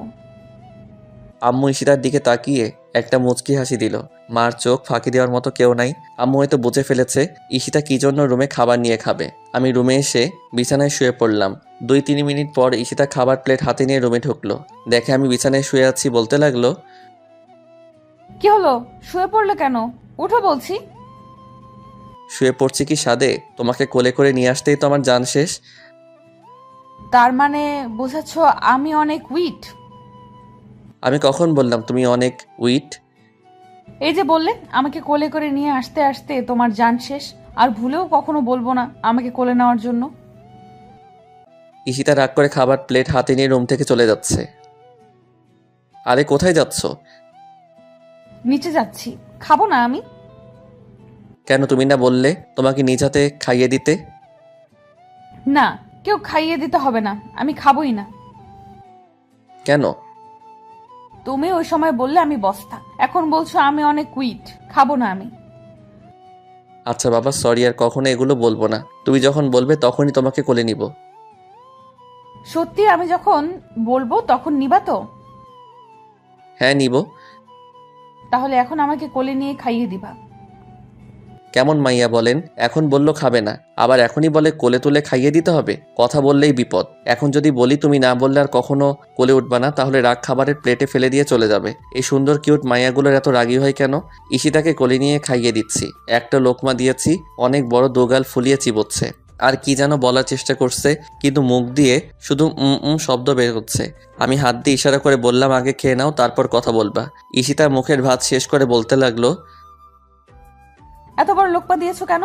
আমার চাবাতে অনেক কষ্ট হয়েছে। তুমি না বললে তোমার অনেক খিদে লেগেছে? তাই বলে সব একেবারে দিয়ে দিবা নাকি? ছোট ছোট লোকমা দাও। আচ্ছা ঠিক আছে। এবার ঈশিতাকে একটা ছোট লোকমা দিলাম, তারপরও দুগাল ফুলিয়ে চাবাচ্ছে। আমি জিজ্ঞাসা করলাম, এবার তো ছোট লোকমা দিলাম, তাহলে দুগাল ফুলিয়ে চাবাচ্ছ কেন? উম, একটা ঢোক গিলে বলতে লাগলাম, এটা আমার ছোটবেলার অভ্যাস। আমি ঈশিতার খাবারের স্টাইল দেখে আমার হাসি উঠে গেল। ঈশিতার কাছে পিচ্চি বাচ্চারাও হার মানবে। বাচ্চারা মনে হয় এই সিস্টেমে খাবার খায় না। ঈশিতাকে খাবার খাওয়ানো শেষ করতেই দেরি, আম্মু ডাক দিতে দেরি নয়। একটু রোমান্স করবো সেই সুযোগটা পেলাম না। আমি গোসল দিয়ে মসজিদে নামাজ পড়তে চলে গেলাম। নামাজ শেষ করে মসজিদে কিছুক্ষণ কোরআন তেলাওয়াত করে তারপর বাসায় আসলাম। বাসায় এসে দেখি টেবিলে খাবার রেডি, সবাই মিলে খাওয়া দাওয়া করলাম। ঈশিতা আগে উঠে চলে গেল। আমি আব্বুর সাথে একটা বিষয় নিয়ে কথা বলতেছি। আব্বুর সাথে কথা বলা শেষ করে আমি আমার রুমের দিকে পা বাড়ালাম। রুমে ঢুকে দেখি ঈশিতা ড্রেসিংয়ের আয়নার সামনে বসে চুল আঁচড়াচ্ছে। আমি দরজাটা লাগাতে গিয়ে দরজাটা একটু জোরে আওয়াজ হলো। ঈশিতা হকচকিয়ে বলল, কে? ঈশিতা এত জোরে কে বলছে? আমি একটু ভয় পেয়ে গেলাম। এমন তার ছেড়ে আমি দেখি নাই। এ বাসায় আব্বু আম্মু আমি আর ঈশিতা ছাড়া কেউ নাই। তাহলে রুমে কে আসবে? ঈশিতা আমার দিকে তাকিয়ে আছে। আমিও এক দৃষ্টি নিয়ে ঈশিতার দিকে তাকিয়ে ওকে খুব সুন্দর লাগছে। আমি একটু মজা নেওয়ার জন্য সিনেমায় অ্যাক্টিং শুরু করলাম। দেখি ঈশিতা কি করে। হাই সুন্দরী, তুমি আমাকে চিনো না? আমি কে? কিছুদিন আগে সবার সামনে তুমি আমার গালে থাপ্পড় দিয়েছিলে। আমি আজ তার প্রতিশোধ নেব। এই নির্জন বাসায় তোমাকে একা পেয়েছি। আজ কেউই তোমাকে আমার হাত থেকে রক্ষা করতে পারবে না। হা হা হা হা। আমি তোদের মতো সন্ত্রাসীকে ভয় পাই না। তাই নাকি সুন্দরী? আজ তোমাকে দেখাবো ভয় কত প্রকার ও কি কি। এ কথা বলে আমি ঈশিতার দিকে এগিয়ে যেতে লাগলাম। ঈশিতা বলতে শুরু করলো, প্লিজ আপনি আমার কাছে আসবেন না। আমি কিন্তু চিৎকার করব, লোক ডাকবো। হাই হাই, এ তো দেখি অ্যাক্টিংয়ে আমার ওস্তাদ। হা হা হা। চিৎকার করে কোনো লাভ হবে না সুন্দরী। তোমার চিৎকার শুনে কেউ আসবে না। তাই চুপচাপ বসে থাকো আর আমার লীলা খেলা দেখতে থাকো। আমি ঈশিতার দিকে এগিয়ে যেতে লাগলাম। ঈশিতা বলতে লাগলো, তুই আমার কাছে আসবি না শয়তান। তুই আমার স্বামীকে চিনিস না। আমার স্বামী যদি একবার জানতে পারে তাহলে তোকে জ্যান্ত মাটিতে দিয়ে ফেলবে। হা হা হা হা। তাই নাকি? ডাক তোর স্বামীকে। ঈশিতা চোখ বুজে ফারাবি বলে একটা ডাক দিল। সাথে সাথে আমি অ্যাক্টিং ছেড়ে দিয়ে হাতের ডেনাটা একটু উপরে তুললাম। চুলগুলো হাত দিয়ে নাড়া দিয়ে ঈশিতার সামনে গিয়ে বললাম, কি হয়েছে ঈশিতা? এত জোরে চিৎকার করলে কেন? একটা গুন্ডা এসেছিল, কোথায়? তুমি আসার পরে চলে গেছে। তাই? হুম। দুজনেই জোরে হেসে উঠলাম। ঈশিতাকে ড্রেসিংয়ের আয়নার সামনে থেকে কোলে তুলে নিলাম। তারপর বিছানার দিকে এগিয়ে যেতে লাগলাম। ঈশিতা তার হাত দিয়ে আমার গলা জড়িয়ে ধরেছে। বিছানার কাছে নিয়ে ওকে শুইয়ে দিলাম। ঈশিতা চোখ বন্ধ করে জোরে জোরে নিঃশ্বাস নিতে লাগলো। আমি ঈশিতার সেই নিঃশ্বাসের আওয়াজ স্পষ্ট শুনতে পারছি। আমি আস্তে আস্তে ঈশিতার গোলাপি ঠোঁট জোড়ার দিকে এগিয়ে যাচ্ছি। ঈশিতার বুক খুব দ্রুত ওঠানামা করছে। আমি যখন ঈশিতার ঠোঁট জোড়াগুলো নিজের আয়ত্তে নিয়ে নেব, এমন সময় ঈশিতার দিকে তাকালাম। ওর কপালে অল্প অল্প ঘামের ফোঁটা, ঠোঁটগুলো শুকিয়ে একটা থেকে আরেকটা আলাদা হয়ে আছে। ঈশিতার গরম উষ্ণ নিঃশ্বাস আমার মুখের উপর পড়ছে। নিজেকে এক অজানা জগতে হারিয়ে ফেলছি। আমি ঈশিতার ঠোঁট জোড়ার কাছে আমার ঠোঁট জোড়া নিয়ে ফিরিয়ে আনলাম। পরক্ষণে ঈশিতা তার চোখ খুলে তাকালো এবং বলতে লাগলো, কি হলো? না কিছু না। সরো আমার উপর থেকে, খালামণি ডাকছে। কেউ ডাকছে না, চুপচাপ শুয়ে থাকো। ঈশিতা আমার কথা মতো চুপ হয়ে শুয়ে রইল। এবারও আমি ঈশিতার ঠোঁট জোড়ার কাছে আমার ঠোঁট জোড়া নিলাম। ঈশিতা চোখ বন্ধ করে জোরে জোরে নিঃশ্বাস ফেলছে আর কারো ঠোঁটের স্পর্শ পাওয়ার জন্য তার ঠোঁটগুলো অল্প অল্প কাঁপন তুলছে। আমি আস্তে আস্তে ঈশিতার ঠোঁটগুলো নিজের আয়ত্তে নিয়ে নিলাম। দুজনের গরম উষ্ণ নিঃশ্বাস মিলে একাকার হয়ে গেল। ঈশিতা তার হাত দিয়ে আমার চুল খামচে ধরেছে। কতক্ষণ পর্যন্ত দুজন বিভোর হয়েছিলাম ভালোবাসার মধুময় ফিলিংসে বলতে পারবো না। কিছুক্ষণ পর ঈশিতা আমাকে ধাক্কা দিয়ে নিচে ফেলে আমার বুকে এসে শুয়ে পড়ল এবং জোরে জোরে হাঁপাতে লাগলো। আমি বড় বড় কয়েকটা নিঃশ্বাস নিয়ে ঈশিতাকে বললাম, এখন ওঠো, আমার একটু বাহিরে যেতে হবে। বাহিরে কেন? আমার একটু কাজ আছে। না, কোথাও যেতে পারবে না। আমি এখন ঘুমাবো। ঘুমাবে ভালো কথা, বালিশে ঘুমাও। না, আমি তোমার বুকে ঘুমাবো। আমি বলছি না তোমার বুকটা শুধু আমার জন্য বরাদ্দ।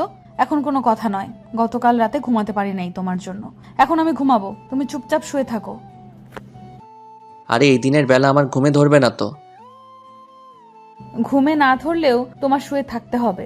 যতক্ষণ পর্যন্ত আমি ঘুমাবো ততক্ষণ পর্যন্ত একদম নড়াচড়া করবে না। নড়াচড়া করলে কিন্তু একদম মেরে ফেলবো। পাগলি একটা। কি আর করা, বাধ্য হয়ে বুকে নিয়ে শুয়ে আছি। এই দিনের বেলা তো ঘুম আসবে না। ঈশিতার দিকে তাকিয়ে দেখি চোখের পাতা একবার খুলে একবার বন্ধ করে। ছোট বাচ্চাদের মতো চুপটি করে আমার বুকে শুয়ে আছে। ওর লম্বা চুলগুলো দিয়ে মুখের একপাশ ঢাকা। ওকে ঘুমন্ত অবস্থায় খুব মায়াবী লাগছে। মুখের চুলগুলোতে হাত দিয়ে সরিয়ে কপালে একটা চুমু এঁকে দিলাম। ঈশিতা সাথে সাথে একটু নড়ে চড়ে আমাকে শক্ত করে জড়িয়ে ধরল। ঈশিতাকে বুকে নিয়ে শুয়ে থাকতে থাকতে কখন যে নিজেই ঘুমিয়ে গেলাম বলতে পারবো না। বিকাল 5টা ঈশিতা আমাকে ঘুম থেকে ডেকে তুলে তাড়াতাড়ি ওয়াশরুমে পাঠিয়ে দিল। আজকে নাকি ওকে ওর পছন্দের জায়গায় নিয়ে যেতে হবে। ওয়াশরুম থেকে বের হয়ে দেখি ঈশিতা দাঁড়িয়ে আছে তোয়ালে হাতে। আমার ভেজা চুলগুলো তোয়ালে দিয়ে মুছে দিল। তারপর আমার পছন্দের নীল কালারের একটা পাঞ্জাবি এনে দিয়ে বলল, তাড়াতাড়ি এটা পরো। আমার প্রিয় কালারের পাঞ্জাবি কোথায় পেয়েছো জিজ্ঞাসা করতেই বলল, চাকরির প্রথম মাসের টাকা দিয়ে তোমার জন্য এই পাঞ্জাবি কিনেছিলাম। আমি রেডি হয়ে ড্রয়িং রুমের সোফায় বসে আছি। ঈশিতা এখন আসার কোনো খবর নাই। মেয়েদের সাজতে এত সময় লাগে কেন? হঠাৎ করে লক্ষ্য করে দেখি ঈশিতা সিঁড়ি দিয়ে নিচে নামছে। আমি পলকহীন দৃষ্টি নিয়ে ঈশিতার দিকে তাকিয়ে আছি। আমি যেন চোখ সরাতে পারছি না। আকাশি কালার শাড়ি, শাড়ির কুচিগুলো এত সুন্দর করে দিয়েছি যে মনে হচ্ছে যে মেশিনে কুচিগুলো দিয়ে ক্লিপ লাগিয়ে দিয়েছে। দুহাত ভর্তি নীল চুড়ি, কপালে লাল টিপ, ঠোঁটে হালকা গোলাপি লিপস্টিক, চোখে গাঢ় করে কাজল, লম্বা রেশমি কালো চুলগুলো কোমর পর্যন্ত ছাড়িয়ে। বাগানের ঠিক উপরে একটা টকটকে লাল গোলাপ। সেই লাল গোলাপটা যেন ঈশিতার সৌন্দর্যটা আরও কয়েকগুণ বাড়িয়ে দিয়েছে। আমি মুগ্ধ মহিমায় তাকিয়ে আছি আমার সিনিয়র বয়সের দিকে, যেন স্বর্গ থেকে উঠে আসা কোনো অপ্সরী আমার সামনে দাঁড়িয়ে। ঈশিতা আমার সামনে এসে হাসি মুখে বলতে লাগলো, দেখো তো আমাকে কেমন লাগছে। অনেক সুন্দর লাগছে। শুধু সুন্দর লাগছে? আমি ঈশিতার দিকে তাকিয়ে দেখি হাসি উজ্জ্বল চেহারাটা মুহূর্তের মধ্যে ফ্যাকাশে হয়ে গেল। হয়তো মনে মনে বলছে, আমি এতক্ষণ লাগিয়ে এত সুন্দর করে সাজলাম আর ওর কিনা বলছে শুধু সুন্দর লাগছে। আমি ঈশিতার ফ্যাকাশে চেহারা দেখে বলতে শুরু করলাম, তোমাকে সত্যি অনেক সুন্দর লাগছে। তোমাকে এতটাই সুন্দর লাগছে যে আমি তোমার কাছ থেকে চোখ সরাতে পারছি না। তোমার এই সৌন্দর্যের কাছে স্বর্গের যে কোনো অপ্সরীয় হার মানতে হবে। ঈশিতা আমার মুখে তার সৌন্দর্যের প্রশংসা শুনে মুচকি হেসে বলল, হইছে, আর বলতে হবে না, চলো। ঈশিতাকে নিয়ে ঈশিতার পছন্দের একটা পার্কে চলে গেলাম। সূর্য মামা যতক্ষণ না পশ্চিম আকাশে হেলে পড়েছে ততক্ষণ পর্যন্ত দুজন পার্কে বসেছিলাম। দিনের আলোকে বিদায় জানিয়ে সন্ধ্যা যখন চারপাশকে গ্রাস করবে তখন দুজন হাত ধরে হাঁটতে শুরু করলাম অসংখ্য বাতিধারা ভরপুর শহরের সুন্দর রাস্তায়। ঈশিতা একটু থেমে থেমে হাঁটছে। আমি বালিকাকে জিজ্ঞাসা করলাম, কি হলো, খিদে লেগেছে? ঈশিতা মাথা নাড়িয়ে হ্যাঁ বলল।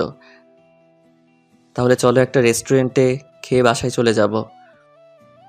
দুজনে হাঁটছি। হঠাৎ করে একটু দূরে একটা ফুচকার দোকান দেখা যাচ্ছে। ঈশিতা ফুচকার দোকানটা দেখে খুশি হয়ে দৌড়ে ফুচকার দোকানের সামনে চলে গেল। আমি যে ঈশিতার সাথে আছি তার খেয়ালই নাই। আমি আস্তে আস্তে হাঁটছি। ঈশিতা ফুচকার দোকানের সামনে গিয়ে পিছনে ফিরে তাকালো। আমাকে দেখতে পাচ্ছে না। তার চোখ জোড়া পাগলের মতো আমাকে খুঁজতে লাগলো, এদিক ওদিক তাকাচ্ছে। পরক্ষণে আমি যখন তার সামনে গেলাম সে দৌড়ে আমার কাছে আসলো এবং হাঁপাতে হাঁপাতে বলতে লাগলো, কোথায় ছিলে তুমি? তুমি এত আস্তে আস্তে হাঁটো কেন? আমি তো ভয় পেয়ে গেছিলাম। তুমি তো আমাকে রাস্তায় ফেলে চলে আসছো। সরি, এখন চলো ফুচকা খাবো। কিসের ফুচকা? ফুচকা ভালো না, চলো রেস্টুরেন্টে কিছু খেয়ে তারপর বাসায় চলে যাব। না, আমি রেস্টুরেন্টে খাবো না, আমি ফুচকা খাবো। ফুচকা ভালো না তো, এগুলো খেলে পেটে সমস্যা হবে। তার চেয়ে ভালো রেস্টুরেন্টে কিছু খেয়ে তারপর বাসায় চলে যাবে। না, আমি ফুচকাই খাবো। বালিকাকে কোনোভাবে বোঝাতে পারলাম না। বালিকা দৌড়ে গিয়ে 3 প্লেট ফুচকা অর্ডার দিল। 2টাই ঝাল একটু বেশি আর একটা একটু কম। আমি বালিকাকে জিজ্ঞাসা করলাম, 3 প্লেট ফুচকা কেন আর একটাই ঝাল কম, 2টাই বেশি কেন? ঈশিতা উত্তর দিল, দুটো আমি খাবো, সে দুটো এই ঝাল বেশি। তুমি একটা খাবে, ওটায় ঝাল একটু কম। তুমি তো আবার ঝাল বেশি খেতে পারো না। বালিকা আমার জন্য ঝাল ছাড়া 1 প্লেট ফুচকা অর্ডার দিল। বালিকা মনে করেছে আমি আগে সেই পিচ্চি ফারাবি রয়ে গেছি। মাথায় একটা দুষ্টুমি বুদ্ধি এসে চাপলো। ফুচকাওয়ালা মামাকে কিছু টাকা দিয়ে বললাম একটার মধ্যে প্রচুর ঝাল দিবে আর তোমার ড্রামের সব পানি ফেলে দিবে। বালিকা যদি জিজ্ঞেস করে তোমার এখানে পানি আছেনি, তুমি না বলবে। কোনো দোকানের কথা জিজ্ঞাসা করলে বলবে 30 মিনিটের মতো লাগবে। যেই ভাবা সেই কাজ। ফুচকাওয়ালা মামা 1 প্লেট ফুচকা প্রচুর ঝাল দিয়ে আমাকে দিল আর ঈশিতাকে 2 প্লেট। আমি ফুচকা মুখে দিয়ে দেখে আসলেই প্রচুর ঝাল দিয়েছে। ঈশিতা আমার দিকে না তাকিয়ে চোখ বুজে খাওয়া শুরু করেছে। বালিকা কিছুক্ষণের ভিতরে 1 প্লেট ফুচকা শেষ করে ফেললো। আমি ঝালের কারণে অল্প অল্প মুখে দিচ্ছি। ঈশিতা আরেক প্লেট ফুচকা প্রায় শেষের দিকে। তখন আমি ঝালের কারণে চেঁচিয়ে উঠলাম, সত্যি আমার অনেক ঝাল লেগেছে। ঝালের কারণে চোখ দিয়ে পানি চলে আসছে। ঈশিতা বলতে লাগলো, কি হয়েছে? আমার প্রচুর ঝাল লেগেছে। তোমার এটাই তো ঝাল দেয় না? ঝাল না দিলে কি আমি স্বাদে চিল্লাচ্ছি? ঈশিতা আমার দিকে লক্ষ্য করে দেখে আসলে ঝালের কারণে আমার চেহারা পুরো লাল হয়ে গিয়েছে, চোখ দিয়ে পানি পড়ছে। ঈশিতা ফুচকার প্লেটটা রেখে তাড়াতাড়ি ফুচকাওয়ালা মামার কাছে গিয়ে বলতে লাগলো, তাড়াতাড়ি পানি দেন। পানি তো নাই ম্যাডাম। কি বলছেন আপনি? আপনাকে না না করেছি ওর এটার মধ্যে ঝাল না দেওয়ার জন্য? আপনি ঝাল দিলেন কেন ওইটায়? ম্যাডাম ভুলে ঝাল পড়ে গেছে। এদিকে আমি ঝালের কারণে চিল্লিয়ে যাচ্ছি। ঈশিতা দৌড়ে আমার কাছে এসে বলল, ঝাল কি বেশি লেগেছে? আমি ঈশিতার কথার কোনো জবাব দিচ্ছি না। চোখ দিয়ে অজর ধারায় পানি পড়ছে। এখন কি করব আমি? এখানে তো পানিও নেই। কিছু একটা করো প্লিজ, তাড়াতাড়ি। আমি ঝালের কারণে মরে যাচ্ছি। হায় আল্লাহ, এখন আমি কি করব? কি জন্য আমি ফুচকা খেতে এসেছিলাম? ওই ফুচকাওয়ালা ব্যাটার জন্য এই অবস্থা। ঈশিতা পানির জন্য দৌড়াদৌড়ি শুরু করে দিল। ফুচকাওয়ালা মামার কাছে আবারও গিয়ে বলল, প্লিজ একটু পানির ব্যবস্থা করেন না। ম্যাডাম আমি পানি কোথা থেকে আনবো? আপনি ফুচকা বিক্রি করেন, আপনার কাছে পানি থাকে না? আপনি ওকে ঝাল দিয়েছেন কেন? ঈশিতা ঘুরে আমার দিকে তাকালো। আমার অবস্থা খুবই খারাপ। পরক্ষণে আবার ফুচকাওয়ালা মামাকে বলতে লাগলো, আশেপাশে কোনো দোকান নাই? না ম্যাডাম, দোকান তো অনেক দূরে, প্রায় 30 মিনিট লাগবে। কি বলছেন আপনি? ও তো এখন ঝালের কারণে মারা যাবে। ওর যদি কিছু একটা হয়ে যায় আপনাকে আমি ছাড়বো না। আমি ঈশিতাকে ডাকতে লাগলাম। ঈশিতা দৌড়ে আমার কাছে এলো। কি হলো, পানির ব্যবস্থা করতে পারলেন না? কোথাও পানি নাই। দোকানে যেতে এখান থেকে 30 মিনিট লাগবে। এখন আমি কি করব? কিছু একটা করো প্লিজ। ঈশিতা কি করবে বুঝতে পারছে না। দিশেহারা হয়ে গেল। আমাকে টেনে একটা গাছে আড়ালে আনলো। তারপর বলতে লাগলো, চোখ বন্ধ করো। আমি ঝালে মরছি, চোখ বন্ধ করব কেন? তোমাকে বলছি চোখ বন্ধ করতে। আমি চোখ বন্ধ করলাম। সাথে সাথে ঈশিতা আমার ঠোঁট জোড়া ওর আয়ত্তে নিয়ে নিল। অতিরিক্ত ঝাল আর ঈশিতার মধুমাখা চুম্বন দুইটা একত্রিত করে মুখের ভিতরে এক অন্যরকম ফিলিংসের আভাস সৃষ্টি করেছে। মনে হচ্ছে আমার সব ঝাল ঈশিতা তার মধুমাখা ঠোঁট দিয়ে সব চুষে নিচ্ছে। কিছুক্ষণ পর ঈশিতা আমার ঠোঁট ছেড়ে দিয়ে জিজ্ঞাসা করতে লাগলো, ঝাল কমেছে? আমি মাথা নাড়িয়ে না বললাম। সাথে সাথে ঈশিতা আবারও এক চুম্বনে হারিয়ে গেল। ঈশিতার এবারে চুম্বনে আমার মুখের ঝালটাকে একেবারে নিস্তব্ধ করে দিয়েছে। এভাবে ঈশিতা 3 বার আমার ঠোঁট ও আয়ত্তে নেওয়ার পর বলতে লাগলো, এবার ঝাল কমেছে? আমি একটু হেসে বললাম, না। সাথে সাথে ঈশিতা আমার বুকে 2-3 ঘুষি মেরে বলল, লুচু কোথাকার। ঈশিতাকে নিয়ে ফুচকাওয়ালা মামার টাকা দিতে যাব। ঈশিতা বলতে লাগলো, কোনো টাকা দিবে না। কেন? ওনাকে 100 বার না করছি তোমার ফুচকার মধ্যে ঝাল না দেওয়ার জন্য। তারপরে উনি ঝাল দিলেন কেন? আর সবচেয়ে বড় কথা, উনি ফুচকা বিক্রি করে পানি রাখে না কেন? ঈশিতাকে অনেক বুঝিয়ে ফুচকাওয়ালা মামার টাকা দিয়ে হাঁটতে লাগলাম। হাঁটতে হাঁটতে মেন রোড ছেড়ে একটা ছোট রাস্তায় চলে এসেছি। ঈশিতা আমার একটু আগে আগে হাঁটছে। নিস্তব্ধ পরিবেশ। এই রাস্তায় তেমন মানুষ নাই। জনমানবহীন শূন্য রাস্তা। হয়তো খুব কম সংখ্যক লোক এই রাস্তাটা ব্যবহার করে। আমি মনে মনে বলছি, কোন রাস্তায় চলে আসলাম? এই রাস্তা দিয়ে তো আমি কখনো যাইনি। রাস্তার ল্যাম্পপোস্টের বাতিগুলোর একটু দূরে দূরে, এত দূরে দূরে বাতি দেওয়ার মানে কি? চারপাশে অসংখ্য বড় বড় মেহগনি গাছ। সেই মেহগনি গাছের কারণে রাস্তাটাকে একটু অন্ধকার দেখা যাচ্ছে। চারপাশ থেকে অসংখ্য ঝিঝি পোকার ঝিঝি শব্দ কানে আসছে।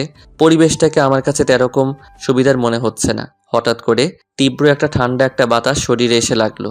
সে বাতাসে মেহগনি গাছের পাতাগুলো ঝরঝর করে রাস্তায় পড়ছে। গাছে ডাল একটার সাথে আরেকটা বাড়ি খাচ্ছে। আকাশের দিকে তাকিয়ে বুঝতে পারলাম মেঘের পূর্বাভাস, কিছুক্ষণ পরে হয়তো বৃষ্টি নামবে। ঠান্ডা বাতাস আর অল্প অন্ধকার রাস্তা, এই পরিবেশটা দেখে গাটা কেমন যেন একটু হিমশীতল হয়ে এলো। আমি পরক্ষণেই সামনে তাকাতে দেখি বিশাল বড় একটা কবরস্থান। এবার শরীরটা পুরোপুরি কাটা দিয়ে উঠল। হাতে থাকা ঘড়ির দিকে তাকালাম, রাত 8টা বেজে গেছে, খেয়ালই নেই। আম্মু খুব টেনশন করবে। আমি জোরে জোরে পা চালাতে লাগলাম। সামনে তাকিয়ে দেখি ঈশিতা আমার কিনে দেওয়া চকলেট খাচ্ছে আর আনমনে হাঁটছে। আমি বালিকাকে ধরার জন্য আর একটু জোরে পা চালাতে লাগলাম। হঠাৎ করে পকেটে থাকা মোবাইলটা বাজতে লাগলো। মোবাইলটা বের করে কানে লাগাতেই ঈশিতা আচমকা দৌড়ে এসে আমাকে শক্ত করে জড়িয়ে ধরলো। আমি ফোনটা কেটে ঈশিতাকে বললাম, কি হয়েছে ঈশিতা? ঈশিতা কোনো কথা বলছে না, আমাকে আরও ঝাপটে ধরেছে। বুঝতে পেরেছি বালিকা হয়তো কোনো কারণে অনেক ভয় পেয়েছে। আমি হাত দিয়ে ঈশিতার মাথাটা বুক থেকে তুলব, কিন্তু ঈশিতা আমাকে আরো শক্ত করে জড়িয়ে ধরে। না, সত্যি অনেক ভয় পেয়েছে। কি হয়েছে বলো আমাকে, এত ভয় পাচ্ছ কেন?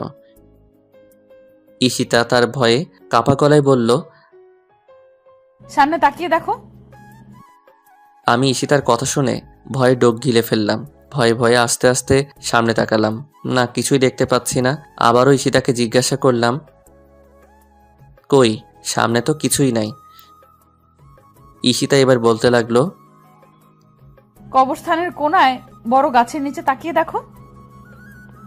এবার সত্যি সত্যি ঈশিতার কথা শুনে গলা শুকিয়ে গিয়েছে। কবরস্থানের দিকে চোখ তুলে তাকাবো সে সাহসটুকু পাচ্ছি না।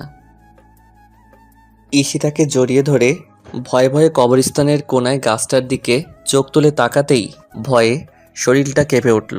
গাছটার নিচে একজন মহিলা মনে হয় দাঁড়িয়ে আছে। দূর থেকে বেশি বোঝা যাচ্ছে না, কিন্তু পরনে সাদা ধবধবে কাপড়, এটা বোঝা যাচ্ছে। কি হতে পারে? এটা কোনো মানুষ না অন্য কিছু? আর এই জনমানবহীন রাস্তায় মানুষ আসবে কোথা থেকে? 20 মিনিট ধরে এই রাস্তা দিয়ে হাঁটছি, একটা মানুষও তো দেখতে পাইনি। আর মানুষ হলেও এই রাতের বেলা কবরস্থানের কোনায় কি করবে? তার মানে কি অন্য কিছু? ভূত, প্রেত, জিন? ঈশিতা বলতে লাগলো, কি দেখতে পেয়েছো? কি ওটা? এই তো কোনো মানুষ টানুষ হবে। মানুষ হলে রাতের বেলা কবরস্থানের কোনায় কি করবে? আর পরনে সাদা কাপড় থাকবে কেন? মানুষ কি সাদা কাপড় পরে না? পরে, কিন্তু রাতের বেলা সাদা কাপড় পরে কবরস্থানের কোনায় কি করবে? আমার কিন্তু খুব ভয় করছে। চলো আমরা অন্য রাস্তা দিয়ে চলে যাই। অন্য রাস্তায় দিয়ে গেলে বাসায় যেতে অনেক রাত হয়ে যাবে। তাহলে কি করবে এখন? ঈশিতার কথা শুনে ভাবতে লাগলাম কি করা যায়। রাতের বেলা কবরস্থানের কোনায় কি হতে পারে এটা? হঠাৎ করে মনে হলো কবরস্থান তো পাক পবিত্র জায়গা, ওইখানে তো কোনো খারাপ জিনিস থাকে না। তাহলে ওটাও কোনো খারাপ জিনিস না, হয়তো কোনো পাগল টাগল হবে। এর আগেও একবার ভয় পেয়েছিলাম। রাতে বন্ধুদের সাথে আড্ডা দিয়ে বাসায় ফিরছিলাম। রাত 1টা। রাস্তার মোড়ে দেখে একজন মহিলা দাঁড়িয়ে আছে, এলোমেলো চুলে। মহিলাটাকে অনেকটা অদ্ভুত দেখা যাচ্ছিল। ওই দিন অনেকটা ভয় পেয়েছিলাম, পরে জানতে পারি ওটা একটা পাগল ছিল। আজ হয়তো ওরকমই কিছু একটা হবে। আমি ঈশিতাকে বললাম, চলো আস্তে আস্তে হাঁটতে থাকি, দেখি এটা কি হতে পারে। ঈশিতা আমার পিছনে তার দুহাত দিয়ে আমার হাত শক্ত করে ধরেছে। যত সামনে আগাচ্ছি ততই ভয় লাগছে। দোয়া দুরুদ যা মুখস্থ ছিল সব পড়তে লাগলাম। ঈশিতা আমার হাত এতটাই শক্ত করে ধরেছে যে মনে হচ্ছে ঈশিতার হাতে বড় বড় নখগুলো আমার হাতের ভিতরে ঢুকে যাচ্ছে। হঠাৎ করে ঈশিতা বলতে লাগলো, আর সামনে যাওয়ার দরকার নাই, চলো আমরা অন্য রাস্তা দিয়ে চলে যাই। আমার না খুব ভয় করছে। এত ভয় পাবার কি আছে? আমি আছি তো নাকি, কিচ্ছু হবে না, আমরা এই রাস্তা দিয়ে যাব। ঈশিতা বলতে লাগলো, আমার কি মনে হচ্ছে জানো? কি? আমার মনে হচ্ছে এটা কোনো কবর থেকে ওঠা মানুষ। দেখো না, সাদা কাপড় পরা। এবার ঈশিতার কথা শুনে আরেকটু ভয় পেয়ে গেলাম। এই বালিকা তো আজকে ভয় পাইয়েই মেরে ফেলবে। ব্যাককল মাইয়া, কবর থেকে কোনো মানুষ উঠতে পারে? আমি ঈশিতাকে ধমক দিয়ে বললাম, চুপ করো, এই আধুনিক যুগে কি আবল তাবল কথা? কবর থেকে কখনো মানুষ উঠতে পারে?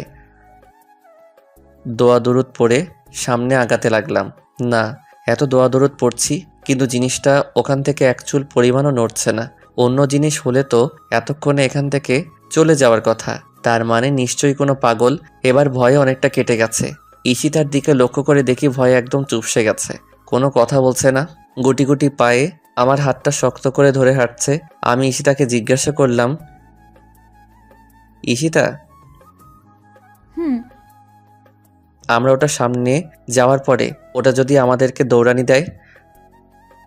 কি বলছো তুমি? আমার কিন্তু অনেক ভয় করছে। প্লিজ চলো, অন্য রাস্তা দিয়ে চলে যাই। ভয় পাওয়ার কিছু নেই। আচ্ছা, ওটার সামনে গেলে ওই জিনিসটা যদি আমাকে না ধরে তোমাকে ধরে তাহলে কি করবে? কি করব মানে? কিছু করব না। কেন? তুমি আছো তো। আমি কি করব? তুমি আমাকে বাঁচাবে। ওই সময় তো আমার জান বাঁচানো ফরজ। তোমাকে কিভাবে বাঁচাবো? কি? তুমি আমাকে বাঁচাবে না? আরে আরে ওই সময় আমি বাঁচলে এনে তোমাকে বাঁচাবো। আমি কিন্তু এখন কান্না করব। আমি আরেকটু মজা নেওয়ার জন্য বললাম, ঈশিতা, তোমার পিছনে তাকিয়ে দেখো। বালিকা ভয় পেয়ে চিৎকার দিয়ে আমাকে শক্ত করে জড়িয়ে ধরলো। কোনোভাবে ঈশিতার মাথা আমার বুক থেকে তুলতে পারছি না। অনেকক্ষণ পরে বুক থেকে মাথাটা তুললাম, দেখি বালিকা কান্না করে দিয়েছে। আমি জিজ্ঞাসা করলাম, কি ভয় পেয়েছো? বালিকা কান্নার কারণে মাথা ঝাঁকি দিয়ে হ্যাঁ শব্দ উচ্চারণ করলো। না, অনেকটা ভয় পেয়ে গিয়েছে। আমি ঈশিতার মাথাটা তুলে চোখের পানি মুছে দিয়ে বললাম, পাগলি একটা, এত ভয় পাবার কি, আমি আছি তো। ঈশিতা আমার হাত শক্ত করে ধরে আছে। আমি আস্তে আস্তে সামনে যেতে লাগলাম। ঈশিতা আমাকে থামিয়ে বলতে লাগলো, আর সামনে যাওয়ার দরকার নাই। কেন? ওটা যদি তোমার কিছু করে? আমি একটা হাসি দিয়ে মনে মনে বলতে লাগলাম, পাগলি মেয়ে একটা, নিজেও ভয় পাবে আর সেই ভয়ের মধ্যে আমার কথাও চিন্তা করবে। এটাকেই তো ভালোবাসা বলে। নিজে বিপদে থেকেও সেই বিপদের মুহূর্তে প্রিয় মানুষটির কথা চিন্তা করে। আমি ঈশিতাকে বললাম, কিচ্ছু করবে না আমার, চলো। ঈশিতাকে নিয়ে ওই জিনিসটার কাছাকাছি চলে গেলাম। হ্যাঁ, স্পষ্ট দেখতে পাচ্ছি একজন মহিলা দাঁড়িয়ে আছে সাদা শাড়ি পরে। কিন্তু একজন মহিলা এত রাতে কবরস্থান কোণায় কি করে? হঠাৎ করে লক্ষ্য করলাম মহিলা কি যেন বলছে। মহিলার কথা শোনার জন্য আর একটু সামনে এগিয়ে গেলাম। সামনে গিয়ে পুরোপুরিভাবে বুঝতে পারলাম আমি যা ভেবেছিলাম তাই একজন পাগল মুখ দিয়ে কি আবল তাবল বিলাপ করছে। ঈশিতাকে নিয়ে দ্রুত কবরস্থানের জায়গা ওভারটেক করে সামনে চলে আসলাম। কিছুক্ষণ হাঁটার পরে দেখতে পেলাম গাড়ি ঘোড়া চলছে, দোকানপাটও আছে। এর ভিতরে গুড়ি গুড়ি বৃষ্টি পড়া শুরু হয়েছে। তাড়াতাড়ি বাসায় যেতে হবে। একটা রিক্সা ঠিক করলাম, রিক্সায় উঠতে যাব। এমন সময় পকেটের থাকা মোবাইলটা বাজতে লাগলো। আম্মু ফোন দিয়েছে। হ্যাঁ আম্মু বলো। কোথায় তোরা? এই তো আম্মু, রাস্তায়। রাস্তায় কি করিস? বৃষ্টি আসতেছে, দেখতে পাচ্ছিস না? তাড়াতাড়ি বাসায় আয়। একদম কিন্তু বৃষ্টিতে ভিজবে না, তোর কিন্তু অল্প বৃষ্টিতে ভিজলে জ্বর চলে আসে। আচ্ছা ঠিক আছে, আসতেছি আমরা। ঈশিতা কোথায়? ঈশিতার কাছে ফোনটা দেয়। আমি ফোনটা ঈশিতার কাছে দিলাম। ঈশিতা কিছুক্ষণ আম্মুর সাথে কথা বলে ফোনটা রেখে দিল। আম্মু ঈশিতার কাছে কি বলছে কে জানে। একটা রিক্সা ঠিক করে রিক্সায় উঠতে যাব, এমন সময় ঝুম বৃষ্টি পড়তে শুরু করলো। তাড়াতাড়ি রিক্সায় উঠে ঈশিতা রিক্সার হুডটা টান দিয়ে তুললো। বৃষ্টির মধ্যে রিক্সা চলতে শুরু করলো। রিক্সাওয়ালা মামা একটা পলিথিন কাগজ আমাদের পায়ের কাছে দিল, যেন ভিজে না যায়। ঈশিতা আমার দিকে তাকিয়ে দেখে ঝুম বৃষ্টির কারণে আমার মাথা প্রায় ভিজে যাচ্ছে। ঈশিতা জানে যে আমি অল্প বৃষ্টিতে ভিজলে আমার জ্বর চলে আসে, তাই ঈশিতা তাড়াতাড়ি পায়ের কাছ থেকে পলিথিন কাগজটা তুলে আমার মাথায় ধরলো। আমি ঈশিতার দিকে তাকিয়ে হাত দিয়ে কাগজটা ধরলাম। বৃষ্টি বেড়েই চলেছে। মাথার উপরে কাগজ দেওয়ার পরেও বৃষ্টির ফোঁটা এসে গায়ে পড়ছে। প্রায় ভিজেই যাচ্ছি। ঈশিতা আমার দিকে তাকিয়ে তার শাড়ির আঁচলটা দিয়ে আমাকে সম্পূর্ণভাবে ঢেকে নিল। আমি ঈশিতার এত কেয়ার দেখে ঈশিতার দিকে এক দৃষ্টি দিয়ে তাকালাম। ঈশিতা প্রায় বৃষ্টিতে ভিজে গেছে, কিন্তু ঈশিতার সেদিকে কোনো খেয়াল নাই। আমি ভিজে যাচ্ছি সেই দিকেই তার খেয়াল। তাই তো কাগজের পরেও তার শাড়ির আঁচলটা আমার মাথার উপর ধরেছে। আমি ঈশিতার দিকে তাকিয়ে থাকতে দেখে ঈশিতা বলতে লাগলো, কি দেখো এভাবে তাকিয়ে? আমার সিনিয়র বউটাকে দেখি। এত দেখতে হবে না, এমনি বৃষ্টিতে ভিজে যাচ্ছ, চুপ করে বসে থাকো। আমি একটা মুচকি হাসি দিয়ে ঈশিতার বৃষ্টিতে ভিজে যাওয়া হাতটা শক্ত করে ধরলাম। প্রায় 10-15 মিনিট পরে বাসার কাছে পৌঁছে গেলাম। রিক্সা থেকে নেমে বাসার ভিতরে ঢুকতে ঢুকতে প্রায় অনেকটা ভিজে গেছি। ঈশিতা তাড়াতাড়ি রুম থেকে একটা তোয়ালে আমার হাতে দিল। আমি মাথাটা মুছে ড্রয়িং রুমের সোফায় বসলাম। ঈশিতা কাপড় চেঞ্জ করতে রুমে চলে গেল। 2 মিনিট পরে আম্মু এসে বলতে লাগলো, এতক্ষণ পর্যন্ত বাইরে ঘুরতে হয়? বৃষ্টিতে তো একেবারে ভিজে গেছিস, এখন তো জ্বর আসবে নিশ্চয়ই। কিচ্ছু হবে না আম্মু, আমার প্রচণ্ড খিদে লেগেছে, খাবার দাও।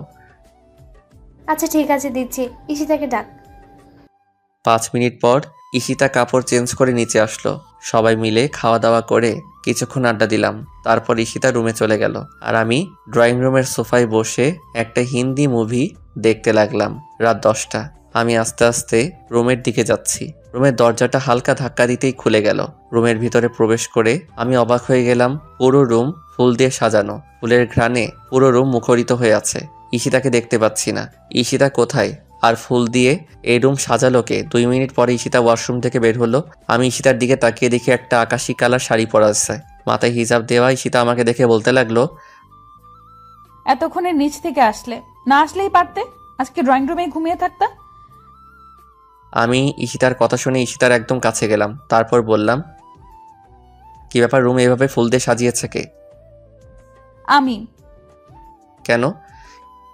কারণ আছে।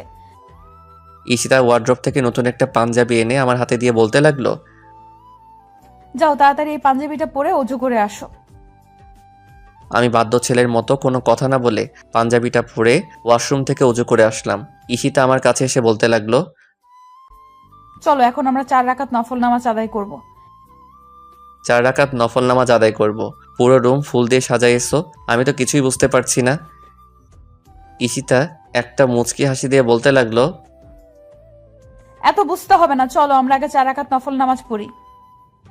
নামাজ পড়বো কেন? কেন নামাজ পড়বে শুনবে? ঈশিতা আমার পাঞ্জাবির বোতামগুলো লাগাতে লাগাতে বলতে লাগলো, তাহলে শোনো, আজ থেকে আমাদের নতুন জীবনের গল্প শুরু করব। দুজনের দেখা রঙিন স্বপ্নগুলো বাস্তবে রূপ দিব। তোমার আমার পবিত্র ভালোবাসা একই সুতোয় গাঁথবো। এই ঝুম বৃষ্টির রাতে তোমার আমার ভালোবাসার পূর্ণতা দিয়ে ভালোবাসাটা আরো মধুময় করে তুলবো। সে মধুময় ভালোবাসা দিয়ে দুজনে সুখের একটা স্বর্গ সংসার বানাবো। সে সুখের সংসারে থাকবো তুমি আমি আর আমাদের একটা ছোট্ট সুন্দর ফুটফুটে রাজকুমার, যা ঠিক দেখতে তোমার মতো হবে। ঈশিতা এই কথা বলে জিহ্বায় কামড় দিয়ে ফেললো। যা, কি বলে ফেললাম? কি বললে? যা বলছি বলেছি। কি দিতে পারবা না একটা রাজকুমার ঠিক তোমার মতো? আমি মুচকি এসে ঈশিতাকে কাছে টেনে নিয়ে কপালে একটা চুমু দিয়ে বললাম, একটা কেন 5টা দিব, তবে রাজকুমার নয়, রাজকন্যা, যার চেহারাটা হবে ঠিক তোমার মতো। না, আমার চেহারার মতো হওয়ার দরকার নাই। আমি চাই রাজকুমার তোমার মতো হোক। না, আমার রাজকন্যা চাই ঠিক তোমার মতো। না, আমার রাজকুমার চাই। না, আমার রাজকন্যা চাই। এখন কিন্তু বাড়াবাড়ি হয়ে যাচ্ছে। বাড়াবাড়ি হলে আমি রুম থেকে চলে যাই, তুমি থাকো তোমার রাজকুমার নিয়ে। আচ্ছা ঠিক আছে, চলো আমরা নামাজ পড়ে আল্লাহর কাছে চাই। আল্লাহ যা দিবে আমরা তাতেই খুশি। চলো। দুজনে 4 রাকাত নফল নামাজ পড়লাম এবং আমরা নেক্সট সন্তান দেওয়ার জন্য আল্লাহর কাছে দোয়া চাইলাম। নামাজ শেষ করে আমি ঈশিতাকে কোলে তুলে নিয়ে আস্তে আস্তে বিছানার দিকে এগিয়ে যেতে লাগলাম। আজ এই ঝুম বৃষ্টির রাতে আমাদের ভালোবাসা পাবে পূর্ণতা, হবে দুটো দেহের মধুর মিলন। হারিয়ে যাবো আজ সুখের এক স্বর্গরাজ্যে। আজ ইচ্ছে ডানা মেলে উড়ে বেড়াবো ওই দূর নীল আকাশে। রংধনুর 7 রঙে রাঙাবে আজ আমাদের জীবন। ভালোবাসার ছোট নৌকায় পাল তুলে পাড়ি দিব ওই দূর মহাসাগর। আজকের পর থেকে আমার জীবন নতুন এক অধ্যায়ের সূচনা হবে। প্রেমের নতুন একটা গল্প শুরু হবে। সেই প্রেমের নতুন গল্পের ভিতরে থাকবে রাগ, অভিমান, ঝগড়া, খুনসুটি, আর অফুরন্ত ভালোবাসা, অটুট বিশ্বাস, আর দু চোখে দেখা হাজারো রঙিন স্বপ্ন। যতদিন থাকবো ক্ষণিকের এই দুনিয়াতে, কষ্ট নামের কোনো ঝড়ো হাওয়া যেন না আসে আমাদের এই অফুরন্ত ভালোবাসার বন্ধনে। বেঁচে থাকুক পৃথিবীতে এরকম পবিত্র ও সত্যিকারের ভালোবাসাগুলো, আর অচিরেই সেই দূর দেশে হারিয়ে যাক ভালোবাসা নামের মিথ্যে অভিনয়গুলো।